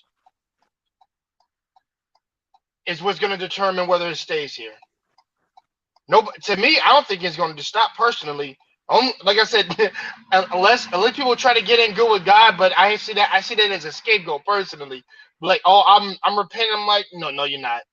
You're doing it because you want to do it, but you're going to do it through the confines of Jesus. And I know Brother Vaughn is very big on that. You know, I do agree with him on that. But the thing is, this culture that just came in, it didn't come in overnight. This is like fucking decades. Like, seriously. Like, it's gonna take a lot of, like, listen, this is one big ass mess. And it's a grotesque mess. Because that's why I tell people, I say, I think you should be going now, my friends. Y'all got a lot of cleaning up to do with this shit. Jay, did you have a question for me, or you just making a comment? Well, no. It was regarding that, like, you know, how the culture is and things like that. And I'm saying, and I'm just responding to that specifically, where you said, like, we thought this was the norm, and this was how it was created back then, and things like that. And I'm saying, yes, it is a result of that, but I'm saying it's going to take a lot to clean that up. I'm talking about a lot, because this is worldwide. Okay. Like, because we're talking about all 50 states. Okay. Seriously. And Brother Rick, I forget the Dominican Republic either. That shit gotta get cleaned up too. But I'm saying, even over in England, Canada, it's global. England, Canada, they have some of the same ills that we got. I would say that some are worse than others, and there are some that are just not producing anything. Which, I mean, well, they're gonna go extinct as far as I'm concerned on that. They're not doing anything. But better, I'm not gonna say better nothing than something, but at the same time, better, more self-control than being wild out here, because like I said, both sides are messed up on each end. I don't care what anyone says. It's not just simply the dudes, it's not simply the ladies, it's both parties. And like I said, more not, it's a whisper in the ear. Because what I hear about middle school kids going up to high school is fucking crazy. That shit drives me up the fucking wall. I'm like, what? And it's just like, and listen, and that's the culture you've created. So you can't, I tell everybody, I don't blame the young generation. I'm not going to. I blame it way back then. Now this is what I can say. What the young generation can do, I mean, what the old generation can do, I don't want to say this, let me say this correctly. The older generation can tell them not to follow the freaking trend that we followed. That's simple. Get them to tell them, do not do that, whatever, especially your young boys. Because I've said it before, I'll say it again. Young boys can be pushed to do some shit, but also their innocence can be taken away just like a girl. So I don't want to hear that. To treat them like you got to toughen up and take it. No. Your boy's innocence can be taken away just like that by being kidnapped. And now his whole worldview is skewed. I think that's what we're trying to do, Jay. We're trying to put it out there that you got to watch your own back, man, because ultimately you're going to be the one that's going to pay the price for any bad decision that you make out here. Exactly. And, so I think we are all on the same page with all that. Yeah. I want to reiterate that thoroughly, because like I said, it's a much deeper. It's psychological, it's physical, it's an amalgamation of community, environment, everything that you're staying in. Like I said, it's not just one. I tell people, it's never just one thing. If you think it's just one thing that we don't exist in a vacuum, you're fucking damn foolish. On every check mark in my book, because it's multiple things, and they all amalgamate together. So that's why I'm adding to what you're saying, but wasn't so much of a question. It's wanting to really point it out even further of how stretched out it is throughout generations. Okay. Because like I said, if it's there, then it's not there for the better, because it's actually gotten worse. It just hasn't loosened up. I think for me, I'm not saying I want this to happen to anybody out there, brothers, sisters, whatever. A disease is gonna have to come around from this, for y'all to stop being stupid. That'll really keep your asses in check now, wouldn't it? Hold that thought. And I actually want them to hear me. I actually want it to happen. You want to know why? I don't want your ill will on a hard person, but a tough lesson got to be learned here. One that is so scary that you'll stop doing stupid shit. I hear you, Well, Jay. I hear you. well, it's the thing though. Unfortunately, like I said, the numbers are higher in our community when it comes to the Yep, STD, and you will be it is. surprised at how much it's not just even in our community. You would be surprised at the people that is walking around carrying STDs in Hollywood as well. Okay, Oh that man. is listen, because we got a whole culture of a younger generation that is into things that I know in my generation we went into being having golden showers on us and shit like eating Wow, groceries and that's eating surprise. groceries and all that. Like I don't ever remember that Yikes. type of culture Yo, of from OG, my time OG, you of went coming up. full The dark. things that I'm hearing now, like I ain't subscribed to that shit, and I don't ever recall. Now I ain't gonna say kinky stuff wasn't going on, little S&M, dominatrix, yeah, but all of the golden showers and eating groceries and defecating on, like nah. Groceries. Wow. Man, Patrice is banned for a week, man. Patrice, get her removed. Yeah, Banned for a week. it's All right, amazing that she brought that up. I love my sister, but that's wild. we go. You went full on dark. But you Wait a know, minute, that's y'all. how I gotta perverse. bring in That's Mr. how He Said, perverse man. we have become Mr. as He a Said nation. has So, been waiting patiently. I gotta bring him up real quick, man. At least let him get in the yes, sir. get in the conversation. Shout Mr. out He to my Said, What's up, y'all? How y'all what's going doing? on, big brother? Hey, happy Amazing Sunday, Mickey. conversation. Happy Greetings, Sunday to sir. Greetings. everybody. Amazing conversation. I'm just, happy to be here listening. A lot of things I agree with you guys wholeheartedly. Overall, that responsibility is important for us all, men and women alike. I do slightly respectfully disagree on some of the finer points, though. I think there is a certain emphasis that should lay on one side more than the other. And I'm just gonna, leave the floor with the question I was putting in the chat. The doctor, on that visit to the doctor, how does he view this promiscuity, this equality, this liberation, and you can do what you want, sleep with who you want? When you take that annual trip to the doctor and he asks you how many sexual partners have you had this year, what does that energy look like? You know what? It's so funny because you're right, Mr. He Said. Now, I have always had, when I go to the OBGYN, we women are asked that by our OBGYN. And let's be honest, most people, the same way they do when they meet a man or a woman, they lie about their sexual partner. So that's what I would say to that. For factual, they will lie about their sexual partners. Okay, but my question is this though: is that a gender-based question from a doctor? Because I don't think the doctor would care if you are. Well, they ask the woman again. I told you they ask the woman because she's the carrier, and they want to know. Listen, I know. Listen, bro. They will ask the woman to ask the question because we're the carrier, right? So they would ask us how many sexual partners, and we would answer.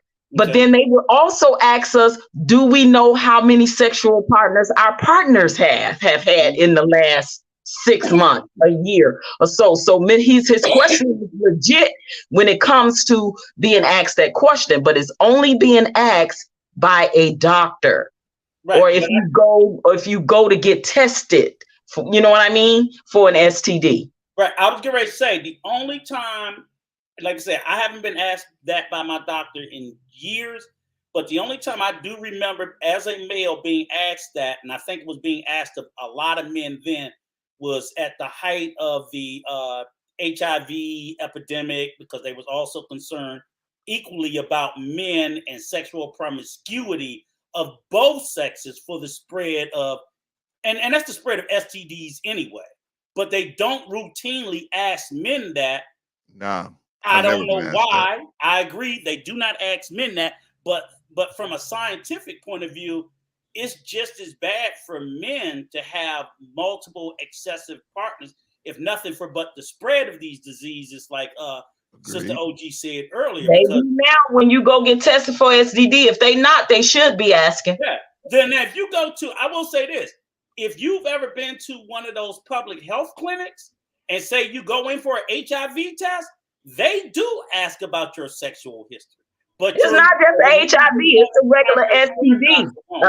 You not only being tested for HIV, you being tested for syphilis, gonorrhea, and all that other stuff, and you have to request to be tested for herpes because that's a blood test. That's another specific test.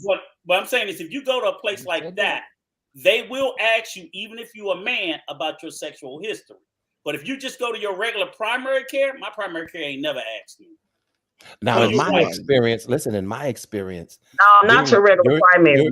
During a routine visit to the doctor, I may not be asked those questions, but it may be asked to me annually during a yearly physical. You see what I'm saying? So yeah, they do go down a list of questions for you yearly, during a annual physical. You said, but if it's a routine visit, no, you're not going to be asked those questions. Vaughn, but now I think about it, maybe they didn't ask me because now I'm married, because your doctor knows your marital status.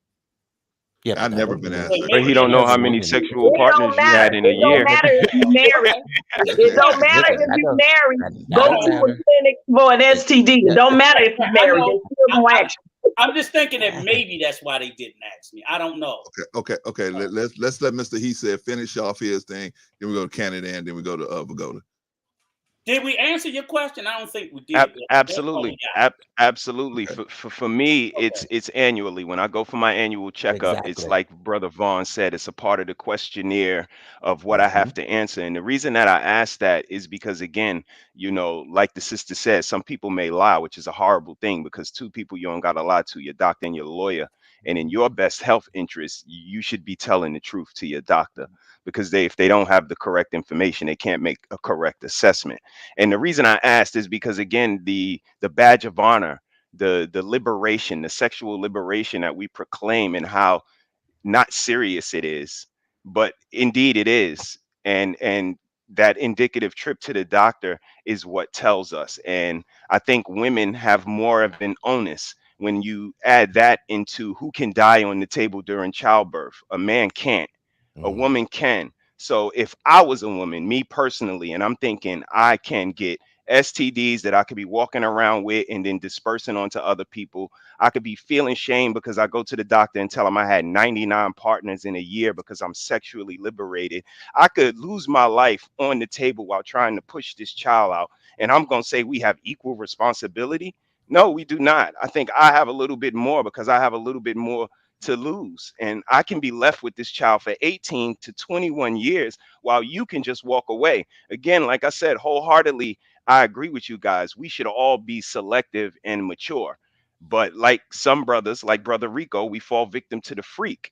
But that we shouldn't hold that against the brothers that are different, that are selective, that only had one or two partners. I'm definitely going to worry about your body count. I care. Yes, I do. I don't have to ask you, but I can peep from your mannerisms. I can go to your neighborhood. I can tell what type of woman you are. And if I only got one or two bodies, I'm sure not going to accept you and you got 99. I have a little more selection and I'm a man. So again, I agree with you guys all, that we have to be more selective. But I think we do have an onus on one side versus the other when it comes to, sexual liberation. Mr. He said, why would her numbers matter to you? Because it speaks to her discipline. It speaks to her morality. It speaks to her consciousness, her love of herself, and how she treats her body like a temple, what she takes inside of it. Okay. But I agree with everything you said, Mr. He said. And the reason why I say that is I don't care because I've fallen prey to the freak. That's why it doesn't matter to me. I think these choices are individualized. So I agree with you. But see, but that's the double dutch that I kind of hear as well, because we got a man that's noble enough and honorable enough to be married, but then he's, out community D, quote unquote, the word I believe that was given. But, again, these men, which man are we talking about? Are we talking about the married man that's able to be monogamous, or are we talking about the Pookies and Ray Rays that are community D, because they both can exist at the same time? I just want to ask you one question without it being please not make it a Pookie and Ray Ray. Okay, go Rico and then Canada. Do you subscribe to the ideology that a man should be able to cheat, but the woman shouldn't? Because that's the trope. I don't ascribe to it. I It don't, but I the do man ascribe doesn't. to that. Oh, Okay, I'm sorry. no, I that's don't it. subscribe to it overall, but I do subscribe to that we're not equal. So, like you said, a man may go to drastic lengths and physically harm a woman in retaliation to her cheating, in retaliation to his cheating. I see that rarely. I see more men leave. And I think that's where the problem comes in because women get cheated on and they stay and they, they go to their friend's house and say, girl, he won't stop cheating and I'm staying. But when a woman cheats, a man leaves because we have standards. Women really don't have a lot of standards. Oh And boy. No, it's you really Oh broke the boy. insensitive to right. hear. But you It, broke the it's Okay. standard by insensitive. cheating.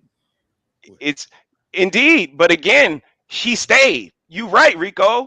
But when Right, she that's go to what her I'm auntie looking at. house Listen, and say listen, he he said. cheated, girl, and I stay, all right, you chose to stay. That's a choice that you make. But when she Yeah, cheats on I me, believe men are I'm more. leaving. We're less forgiving.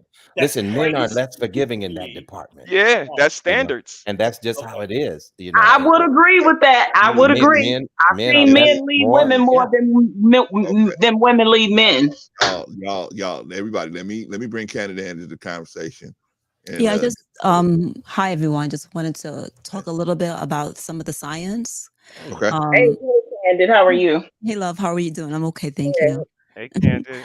What's up? So I just want to talk a what's little bit about about the me? science aspect of this because this is incredibly some of these talking points are incredibly frustrating for me to listen to because our community believes a lot of things that are simply not true and can be detrimental to them. When it comes to a woman's body count, I'm not here to tell you go high, go low, go in between, or anything like that, right? But even if a woman lies to her doctor, right, the blood work is going to reveal the blood work. I can, if I had 1,000 bodies and I say I only had one, the blood work and the swab is going to reveal the blood work and the swab, whether I lie or not. Right. I want to talk a little bit about if you can please explain to me, brother. Now, all the altruistic reasons regarding, honoring your body, a temple, all that, that's fine. That's a whole different conversation, and that's fine. But regarding the science aspect of it, like people lie all the time. Piss in this bottle, please, because I'm gonna know at the end of the day what's really good. So, the other thing I want to ask you guys about, or I think it was Brother Clarence who said something about this DNA. Can you please explain to me what you were talking about? Can you please, just for clarification, because I'm not understanding how, science tells us that sperm cannot last for more than a certain amount of time, but Absolutely. somehow you have an understanding, and I just needed a little explanation. Maybe we're using different words to say this, to say something different. I'm not exactly sure, so I want to just allow you that grace to kind of get a better understanding. But Okay. what are you saying? Because sperm lasts with so long in a woman's body. Like if you're married to a white woman and she has blue eyes, you could be married for 25 years, have sex every day for 25 years. You'll never get blue eyes, bro. You'll never get blue eyes. So I what are never you said talking that. about with this DNA thing? That's DNA. DNA determines what you look like, your phenotype. It determines certain things of our body. So I'm Like you making to that explain. ridiculous point in order to say that it is not possible for this exchange that you're thinking. I mean, I understand the soul ties and the heartfelt things and all that spiritual stuff. That's a different conversation. I'm only here to talk about the science. Okay, let's talk about the science. Okay, so we're not talking about sperm. Now, the sperm is definitely going to be the vehicle which delivers the DNA. Can we agree on that? Okay, absolutely, yes. Because we're gonna agree that the life cycle of the sperm is at maximum maybe 3 days. Maximum. That's all. That's stretching it, right? Sure. However, the DNA doesn't have a life cycle, right? No, it DNA is does. there. The DNA is there. It lives within the sperm, and after a certain amount of time, that too dies. The only way a woman will maintain DNA from is when she's impregnated. Like, so once you have impregnated a woman and that DNA is floating within your bloodstream, that does take years. But just a man, not I'm sorry, that DNA is dead along with the sperm. It's gone. That substrate is gone. It's dead. Would you like me to explain Yes, sir. more Sorry. further? I understand where your position is, but just hear me out. I know it sounds way crazy. when sometimes we eat things, correct? We eat things, and these things may have damaged DNA that may also be dead, traveling in our bodies, right? That's false. Not all of it gets pushed out as waste, right? No, Some of that's it, false. that is false. Okay. All right. So if What are why you would talking that be about? What false? things? You're talking about animals or vegetables? What are you talking about? I'm talking about any type of DNA. And you can say whichever one you want. I'm just talking about the DNA. I'm not talking about the vehicle that delivered it. I'm talking about the DNA itself. It can be get in the body. I'm not saying that DNA from sperm is going to stay in the vaginal cavity.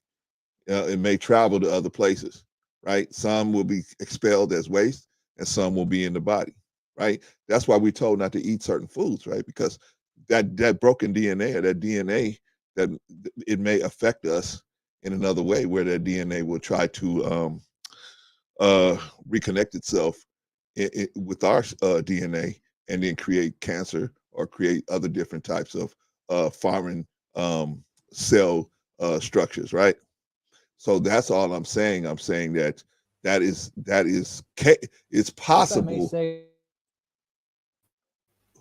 Hold on, Dakota.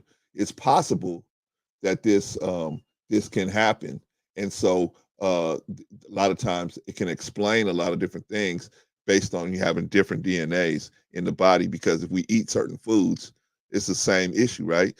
Most of it will go out as waste through the bowels, right? Some is carried throughout the body, right? Some is used for different things, but it's carried throughout the body. Well, this is the same situation that can happen with sperm. I mean, not sperm, excuse me, with male DNA delivered by sperm. This is possible. And so it can have an effect on it. Are you saying, Candid Ann, as a nurse, because we all know you're a registered nurse, are you saying that it's impossible for a man's DNA to have an effect on a female's body? So like along with, because you're not talking about DNA, you're talking about sperm. I'm not talking about sperm. I'm talking about DNA. Sperm is the carrier. Sperm is just the vehicle. I'm talking about the DNA. So I think why I keep going back to the sperm is because I honestly feel like you are you are twisting or like confusing how they work, and so sperm can carry both DNA as well as viruses, STIs, Agreed. what we're known as STDs. And it's the STDs and viruses and all those other things that, those diseases that has an effect on your body.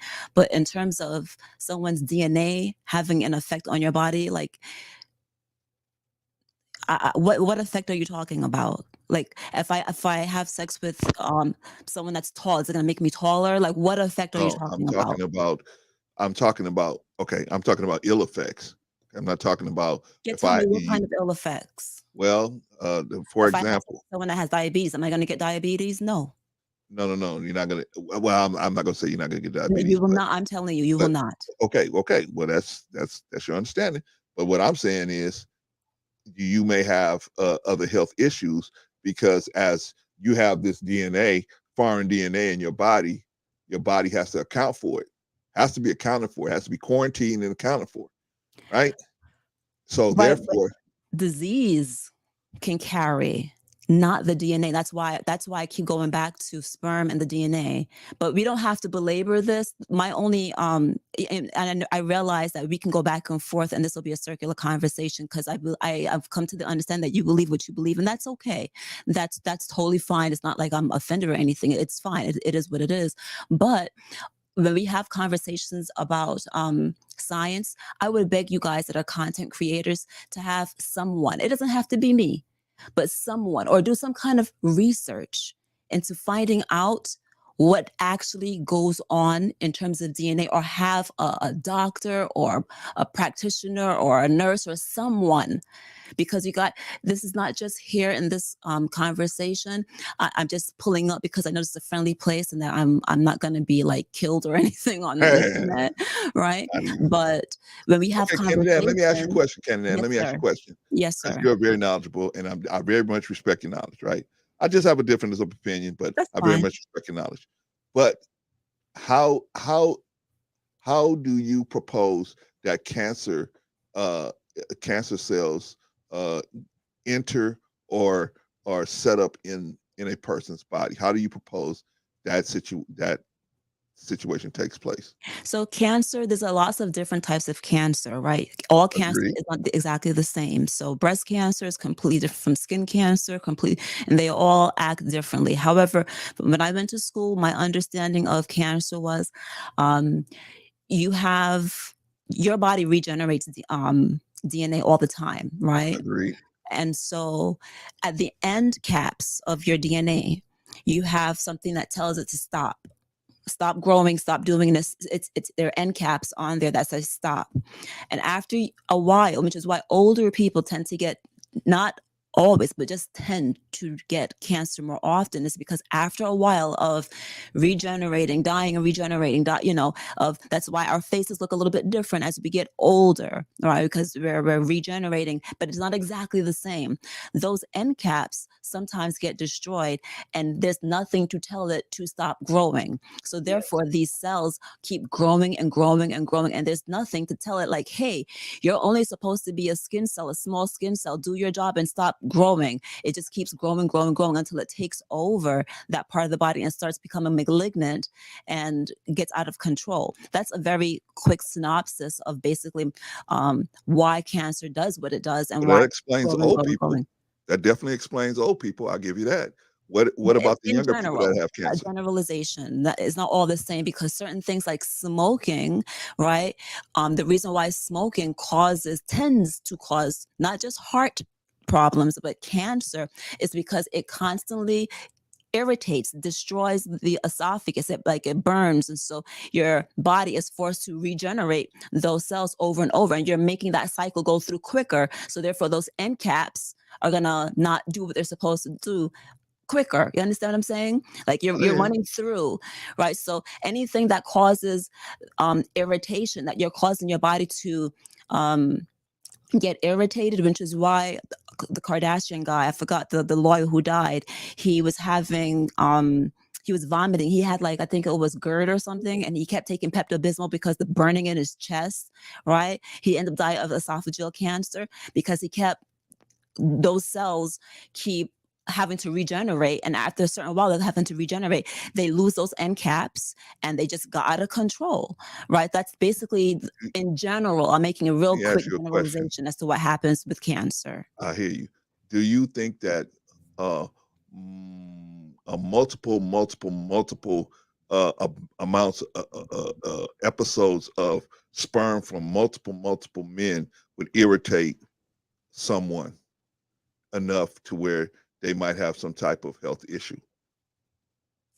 I don't know the answer to that. I guess, the more you put yourself out there, the more you are at risk. The more that you put yourself out there, male or female, you are at risk for sexually transmitted diseases. But, no matter if you're having sex with one person or however many people, protect yourself. Obviously, I'm married. I do believe in, just as a nurse, I believe in people protecting themselves. Right. I don't want to, because I don't want to be on here telling people what to do. Right. I have my own beliefs. Right. But I just want people to protect themselves no matter what they participate in. And at the end of the day, like I always said over and over and over again, whether you lie to your doctor or not, the blood work, the tests, those labs, they're going to come back regardless. Now, I understand you might have a spiritual problem. You might have a self-esteem issue, and those are all different issues. But I'm just here to talk about the scientific issue. Candid, may I ask you a question? Yes.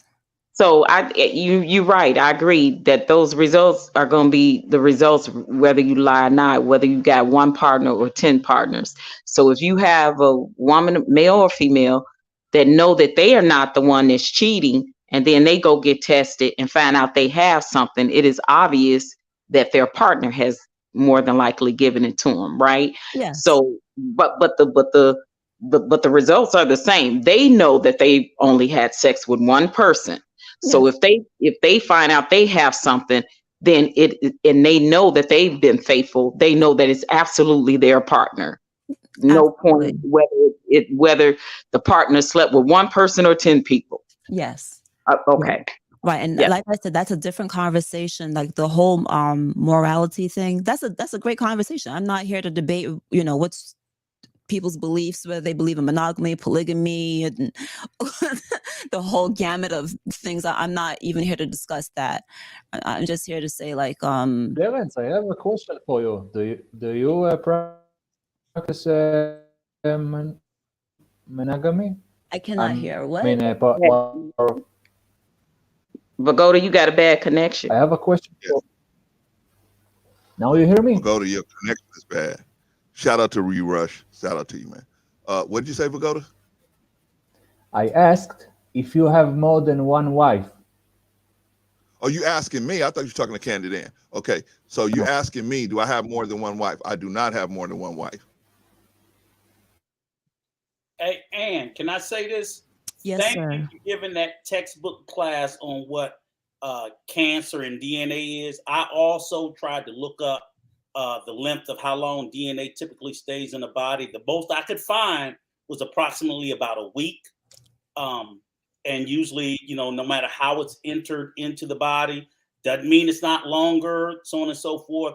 But I do agree with you about, and because I work in the legal department of a large pharmaceutical, and we work on cancer and everything else. And I know cancer is essentially, and we just did a class, even though I'm in the legal department, we do this thing called Follow the Science, where the scientists and the lawyers bring us in and they discuss all the new drugs and things that they're working on. And we're very big in the cancer field. And one thing the guy said, basically, cancer is an aging disease. Everyone will eventually, if you live long enough, get some form of cancer. As she says, it's about these end caps stop working. They continue to, it's just mutations of cells and so on and so forth. So basically, when you're trying to cure cancer, you're trying to extend life. That's what you're trying to do. That's why it's the holy grail that probably never cure it. So the way the description she gave it is exactly like the scientists and the lawyers that I work with explained it to us. And I do think it's very important, like you said, when we're having, even sometimes when we're having legal discussions, that it's important that we have people that are disciplined, or studied in these disciplines, because in our community, as she said, we traffic in a lot of just garbage and conspiracies because somebody said. So I agree with her. I really want to say I appreciate you coming up here and pointing that out. We can all disagree, but at least she has somewhat of a medical background. And I'm not going to sit here and hoop and holler to the end without researching it. So like I said, we should do a better job of researching. Again, like I said, I never understood that whole ideology, but I think what she brought to the conversation was important. I just want to say thank you for doing that. You're welcome, and like I said, you guys are welcome to believe whatever you want, because it sounds like at the end of the day, it seems like everyone here wants to be responsible and they're advocating for people in the community to be responsible, right? So I'm not here to be like, you're telling the falsehood and it's destroying, but sometimes I lurk in the clouds, and it's not just here, but a lot of other places. And people have all of these far-fetched ideas about, it could be about diabetes, it could be about sex, it could be about hypertension, it could be about the what you call it, the poke or the shot or whatever it is, about birth control pills. There's so many things that our community believes that doesn't have to be a mystery.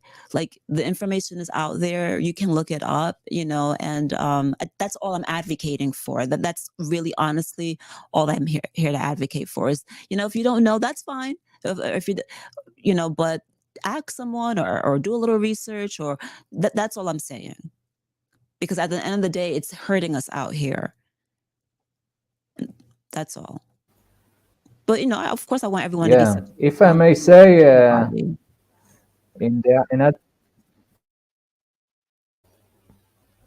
Yeah, if I may add to that, in other words, no condom, no fun. What? Thank you for that information. No condom, no fun. What I I second that. wanted to add to what you said. I said, if you no condom, no fun. If you don't have a condom, then don't do it. Okay, that's fine in terms of the science, but what that's one aspect which I came to talk about. But keep in mind, there's other detrimental, emotional trauma events that still happen when you decide to lay down with somebody. So we're not gonna, I didn't really come to tell you what to do or anyone else what to do, but that has to be recognized also, like to you're not just having sex busting and then walking away. Maybe some people can do it that way. Not all of us are like that. And, those, I guess some people call them soul ties or whatever else. There's emotional stuff that happens there too, right? But that's up to you guys to decide how you're going to choose to navigate your sexual, liberation and your whatever it is that people do. That's up to you. That's a whole different conversation. But just recognize what you're able to handle when you make this choice. It's not just about the science, but there's also a lot of other things. Even if you walk around with a clean bill of health, are you still emotionally equipped to deal with this person ghosting you, with like telling you afterwards, I don't want you afterwards, you weren't worth nothing to me? Like, even if you walk away with a clean bill of health, there's still a lot there to unpack. So I don't want to deny that part also exists. I'm not, I'm fully cognizant that there's that whole other side too. Yeah, because it could work both ways. The two people can lay down and one totally got emotionally attached and the other one didn't. And that person that's ready to walk away now walks away with nothing, no ties, no nothing, no feeling, no emotion, and leave the person that has the emotional ties hurting and things and wondering why and blah blah. And it happens all the time. We see that all the time when people are when they have bad breakups and things of that nature, and they're left hurt behind it, and it takes a while for them to get over the person, to heal. That's because of the emotional baggage and emotional tie that they had with that person, for that period of time that they was with that person and that they laid with that person. And we have to be real about the sexual part of it. If the sexual part of it was great for that person, then the tie is even stronger there. And that could be male or female. I'm not even saying, it's only one way. It depends on who is the person that got emotionally tied the deepest for the person. All right, y'all. We're gonna take a quick break. Quick music break. Hey, what's happening, baby? Hi, how you doing? Ooh, ooh.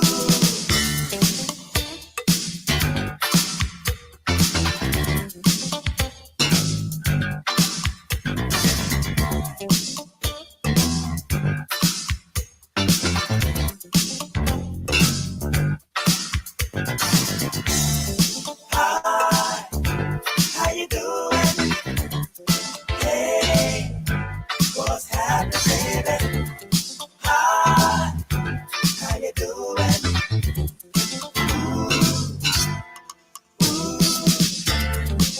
See that lady? Yeah, the one with the pretty eyes. I wanna check her out, see what she's about. If I can only make her mine. Smile. I hope she smiles when I ask her her name. I hope. Gotta leave it right there, y'all. Okay, y'all. We gotta wrap it up. We gotta get some closing remarks out from everybody, and so we can figure this thing out, or everybody can have the information they need, right? All right. So this is what we going. Yeah, I can ask you something before that. Okay, Pagoda, go ahead. I just want to ask you something before I close, but okay. I want to tell you, it was nice to see you all, And Of I course. just want Same to to ask you, you, sir. Brother Clarence, what do you think about? Yeah, you don't need to call me sir. In any All case, right, man. I want to ask you what do you think about. Okay, just want to ask you what do you think about the movie You People. That's all. Haven't seen it yet, man. I'll let you know. When I see it, I'll let you Yeah. know. Haven't seen it yet. I I saw it. gave you I a link enjoyed to it. the video What if you movie? want. You I just People. recently saw it, on and Netflix. I enjoyed it. It's on Very What good Netflix. movie. I movie? haven't seen it. I'm sorry, I didn't hear. What movie? Eddie You Murphy You has a People. movie called The You movie People. with Eddie Murphy. Oh, I didn't even know he had a new movie out. It's on Netflix, Patrice. Yeah, but Oh, I hate it. Oh, okay. I haven't it's seen it. called You People. Yes. Yeah, it's Yeah, called it's You called People. You People. Okay. That movie is sounds like that. The script of that movie is look. It sounds like Wimpy Goldberg wrote it herself. I want to get my hands on the neck of the person that wrote the script of That's that probably movie. because you're taking it But personally, anyway, but I thought it was done very well. The writing was very good. The snide jokes and the remarks, it was awesome to me. That's just my opinion. yeah, we can talk about it All right, maybe Pagoda. sometime. I know Pagoda. what we're Yeah, about we're to gonna start. talk about it.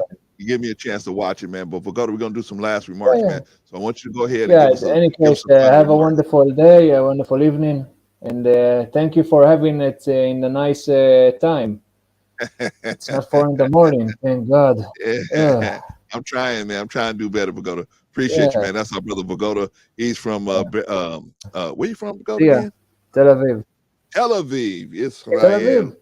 Israel, Tel Aviv. Okay, so that's our brother from Israel. Yeah, And shout out to you, Pagoda. Thank yeah. you, man. Thank you for stopping through. I'm living in Tel Aviv, not from Tel Oh, you in Tel Aviv, not from Tel Aviv. Okay. All right. Let me Awesome. get him on the list here. Let's see. That was Pagoda. Okay. Candy Ann, can you give us some last remarks Hey, on that was a that stone cold high cool science you got groove. there? Huh? That was a stone cold cool groove you had playing Oh, you there. don't know about that. You don't know about that. You don't know about that, Candy Ann. You don't know. Let's wait for your time, girl. I mean, look, I have to say that like I go back and forth with this YouTube experience because sometimes it's frustrating. And there are times where I realize that I can't be frustrated if I'm not gonna like hit the link and add to the conversation. And so Always welcome. You're always welcome. yeah, thank you. And at the end of the day, you know, we've had a lot of conversations over the past year and over a year about, our bodies and different things. And I'm not necessarily here at this particular time to discuss what you should do with your body. I think you should honor your body, but that honoring your body means something different to everyone. I'm just here to talk about like the fact that when we do discuss scientific things, I just encourage you guys to do some research or to ask or to invite someone that has a little bit of a background or knowledge in those areas.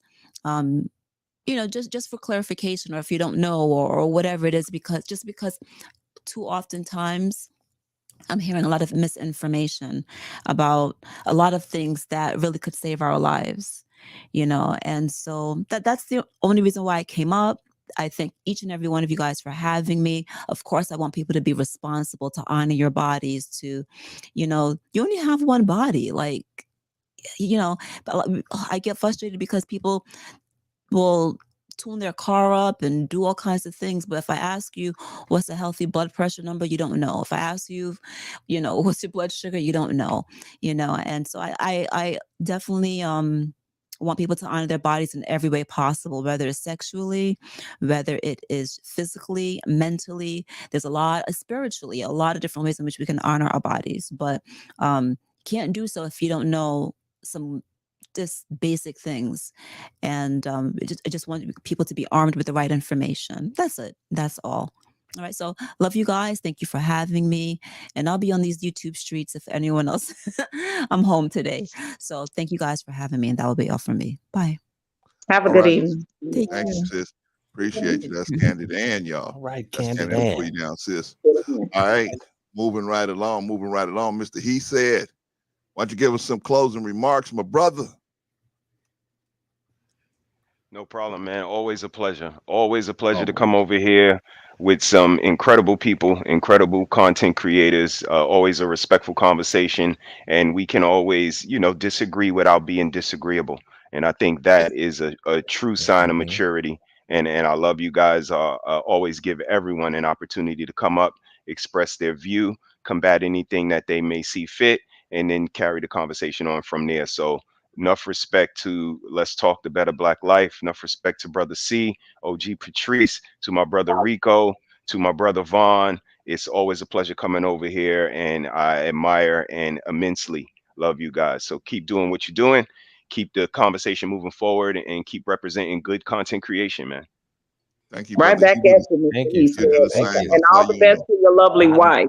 God bless you and the wife, same, man. Same to Miss She said, man, if you haven't already subscribed to the Hair Tribe Media Group, what are you doing, man? Get your butt over there. Or you can go over there and check out Mr. He said, or you can check out Miss She said.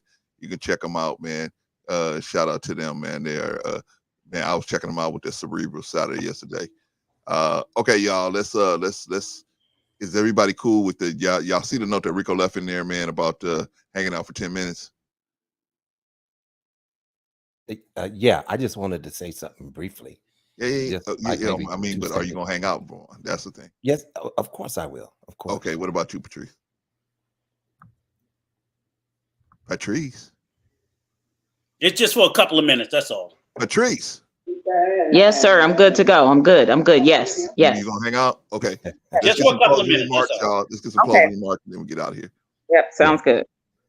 Okay, so if I'll just go first then real quick, if that's okay. Yeah. But very good conversation, I mean, very well-rounded too as well. I really appreciate Candid Ann coming up with the medical facts and information and different things like that. You know she's all wrong. Yeah, well, okay. but at the same time, I'll go see her before I come see your ass. You let Candid Ann work on you before I'll me? go see her before I come feel see bad, you. Rico. I feel bad. but here's the thing, though. She put information out there as well as you put information out there. See what I'm saying? And now we are all left to decide as to what we want to go along with. Okay. And so there was really no argument about it. And so that's what made the conversation great. But let me give my closing remarks. Okay. So here's the issue that I'm having in these spaces when it comes to thank you, Candid Ann. Thank you. Men and women. You see what I'm saying? And some of the discussions that we do have about it. Now it's very apparent that both ends of the spectrum should be responsible for their actions, and when we put the onus on one particular end of the spectrum, I believe that's very unfair. Now me personally, let me just say this, and I'm pretty sure many will disagree with what I'm about to say, but we can always blame the woman as to why she is impregnated. But see, if you don't plant a thing, nothing will grow. And so I'm trying to figure out how come we don't see that in many of these conversations. It's like, well, oh, she's having these babies, but you're spreading your seed. Aimlessly, you're spreading your seed. And you're not even being responsible the majority of the time.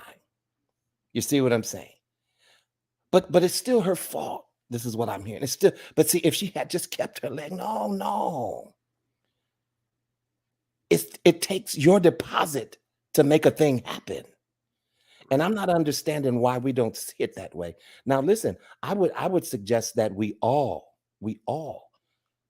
should govern our own bodies according to how we should govern them.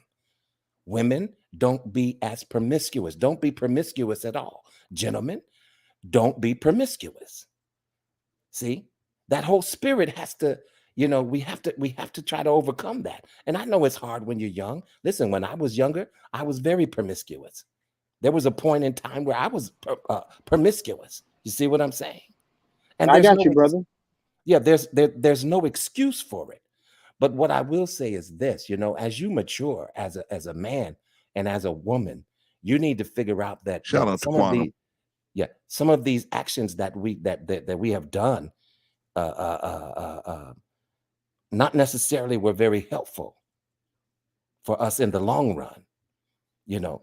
And so we just have to think on those lines, you know. And I'm not sure if I'm really getting my point across, but I would just say that my point is really, listen, each individual, take onus of your own stuff. See what I'm saying? Young ladies, keep your legs closed. Young men, you know, protect your seed and don't just spread it everywhere. Because when it all comes down to it and when it all boils down to it, nothing will grow if you don't plant it. That's it. Amen. It's that simple. Nothing is going to grow if you don't plant it. Now, why plant a tree and when it grows, you complain about it? Okay, so I'll leave that out there. All right, that's Von Brian. I'm gonna pull you down, Von. Thank you, sir. Don't go away. Don't go away, Von. All right, Jay. Jay, what you got, man? Give me a quick second. Closing remarks are this. Sorry, I had to pass through the security thing just now. Can you hear me? Yes, sir. All right, good. Eureka, you still good? Yes, sir. I'm good. Yeah, okay, I got you. OG is good too. Okay. All right, y'all. Yes, all right, so Brother Vaughn, I don't ever go back on what you said, brother, because that was important what you just said. I'll add to that. Listen, the culture that we have created is a fucking downright grotesque civilization of what it's become right now. That's why I don't like it. I never ever will. I never subscribed to it. Almost fell into it. Almost did. I ain't gonna lie. Like Brother Vaughn, that shit is intoxicating. And like I said, I don't subscribe to that peer pressure, that bullshit. Whether it's like makes you want to feel with someone, make you want to be with someone. This is life. You're going to be insecure at some point. But you got it. But it's up to you to fix your insecurities and get your life on both ends of the floor. I'm talking to the dudes, and then I'm talking to the ladies. But I feel the ladies should talk to the ladies because they won't listen to what the dude has to say. So fuck them. I'll let the lady take care of that shit on that end. All I can do is talk to the dudes on that end. But I'm gonna say this: the reason why I think what Brother Vaughn said when it came to the whole it's accepted on one end when she makes the choice and stuff like this, it's because of double standards. Because double standards have always existed since, I don't want to say since the beginning of time, but another thing that, like I said, which I remember being on Brother Clarence's panel when I said this before, not today, brother, but like a couple other back a while ago, where I said, double standards has to be destroyed. And you said that's never going to happen. Well, guess what? You can't hold dudes or ladies to any other type of shit until you get rid of that. So destroy it, or I'm gonna say this. So the people who say that double standards, they're not fair, and that this and then that. Listen, here's the thing: everybody benefits from them, and everybody suffers equally from each one. So whenever people say that, so you could either suck the shit up. I'm talking about on both ends when I say this. You can either suck that shit up, or you can piss in your fucking Cheerios because somebody said this to you because of double standards. It is what it is. And like I said, until you tear down that establishment, hey, listen, suck it up. And I am gonna say it like that. You have to be the one to tear it down and recreate something new. So, in the words of Brother Vaughn, hey, listen, you can't. Like I said, if you don't plant anything in the ground, nothing. If you don't plant anything in the ground, nothing will grow. Let me add more to that. You don't water it. You don't give it sunlight. You don't give it proper nourishment. Nothing will come from that ground. It'll just be a fucking volcanic ash. Simple enough. And also, both men and women, you have a responsibility. Bros, stop. I'm about to be very raw, brother Clarence. So I'll try to keep it a little PC, but I'm gonna say this.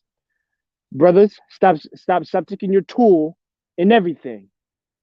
Ladies, keep your legs closed. Don't complain about what. No. I'm going both. Don't complain about what you do and don't want, and then when the dude is not right for you, you freaking let him in. That's on you, dude. If she's crooked from the start, don't. If she says, you can go on Raw on her, do not. Walk the fuck away. Takes a lot of willpower to do it, but you can do it. That's simple.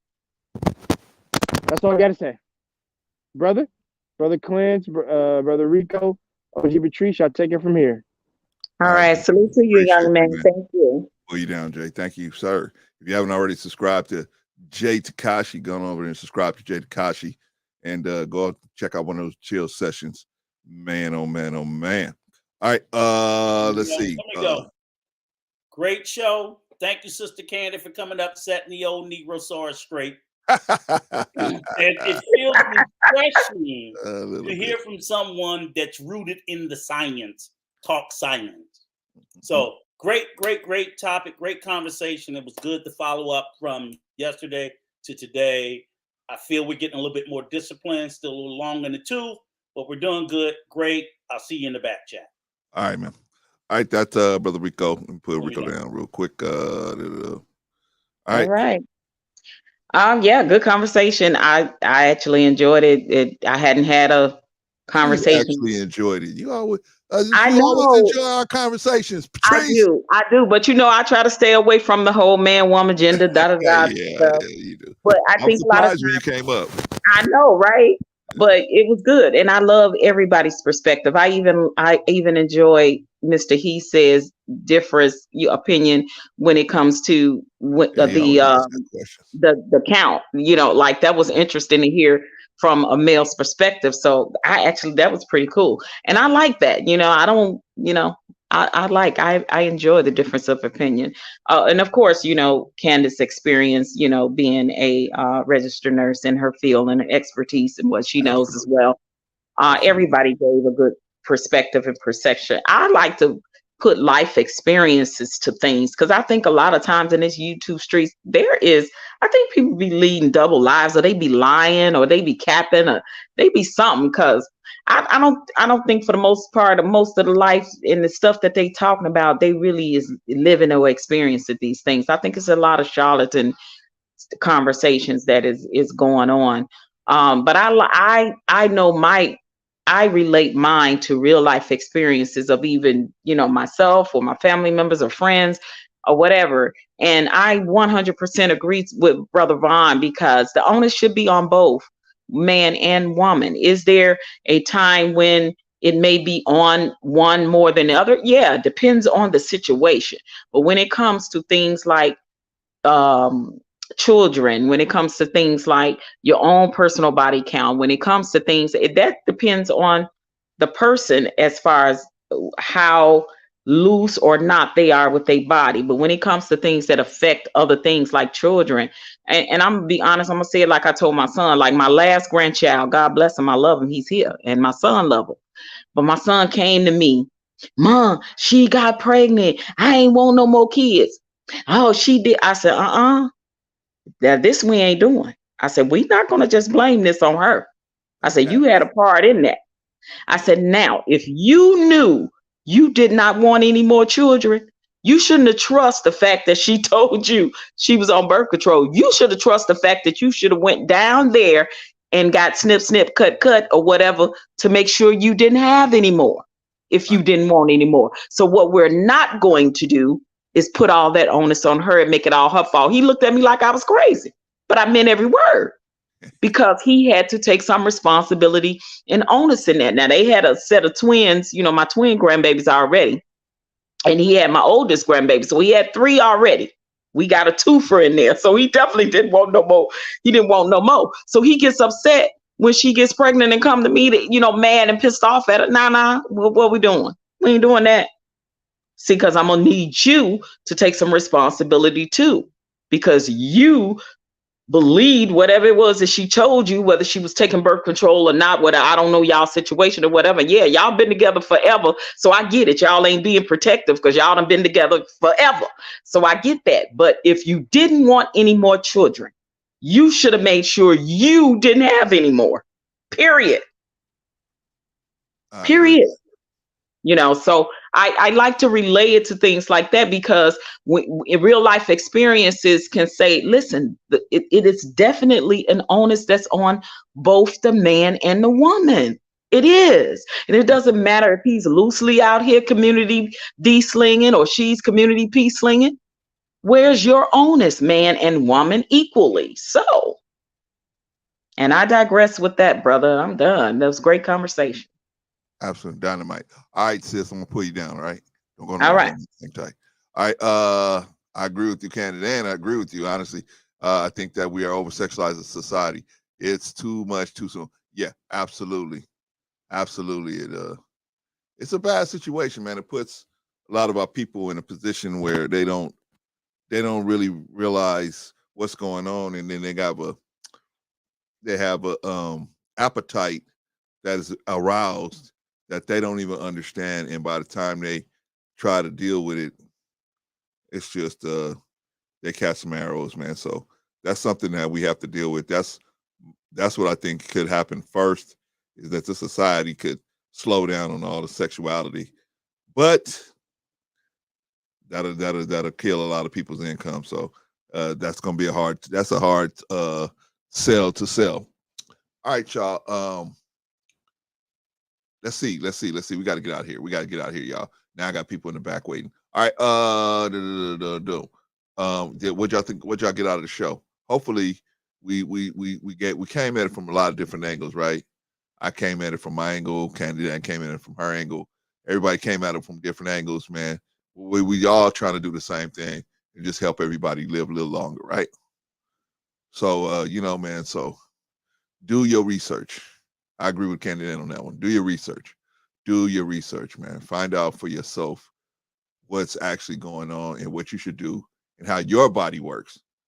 That way, one of us won't be saying something up here that it seems like it's for everybody.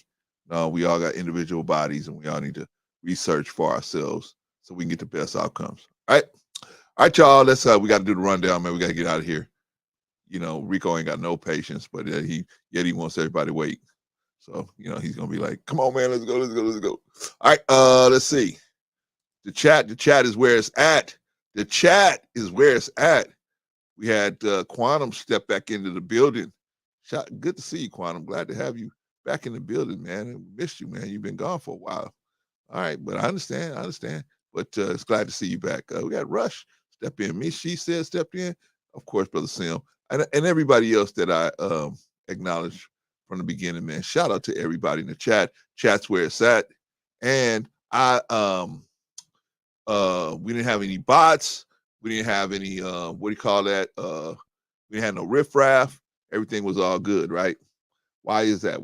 Because we got people in the chat that's gonna check you, man. We got Annie checking your spirit when you come to the door. We got Quantum and we got Jill.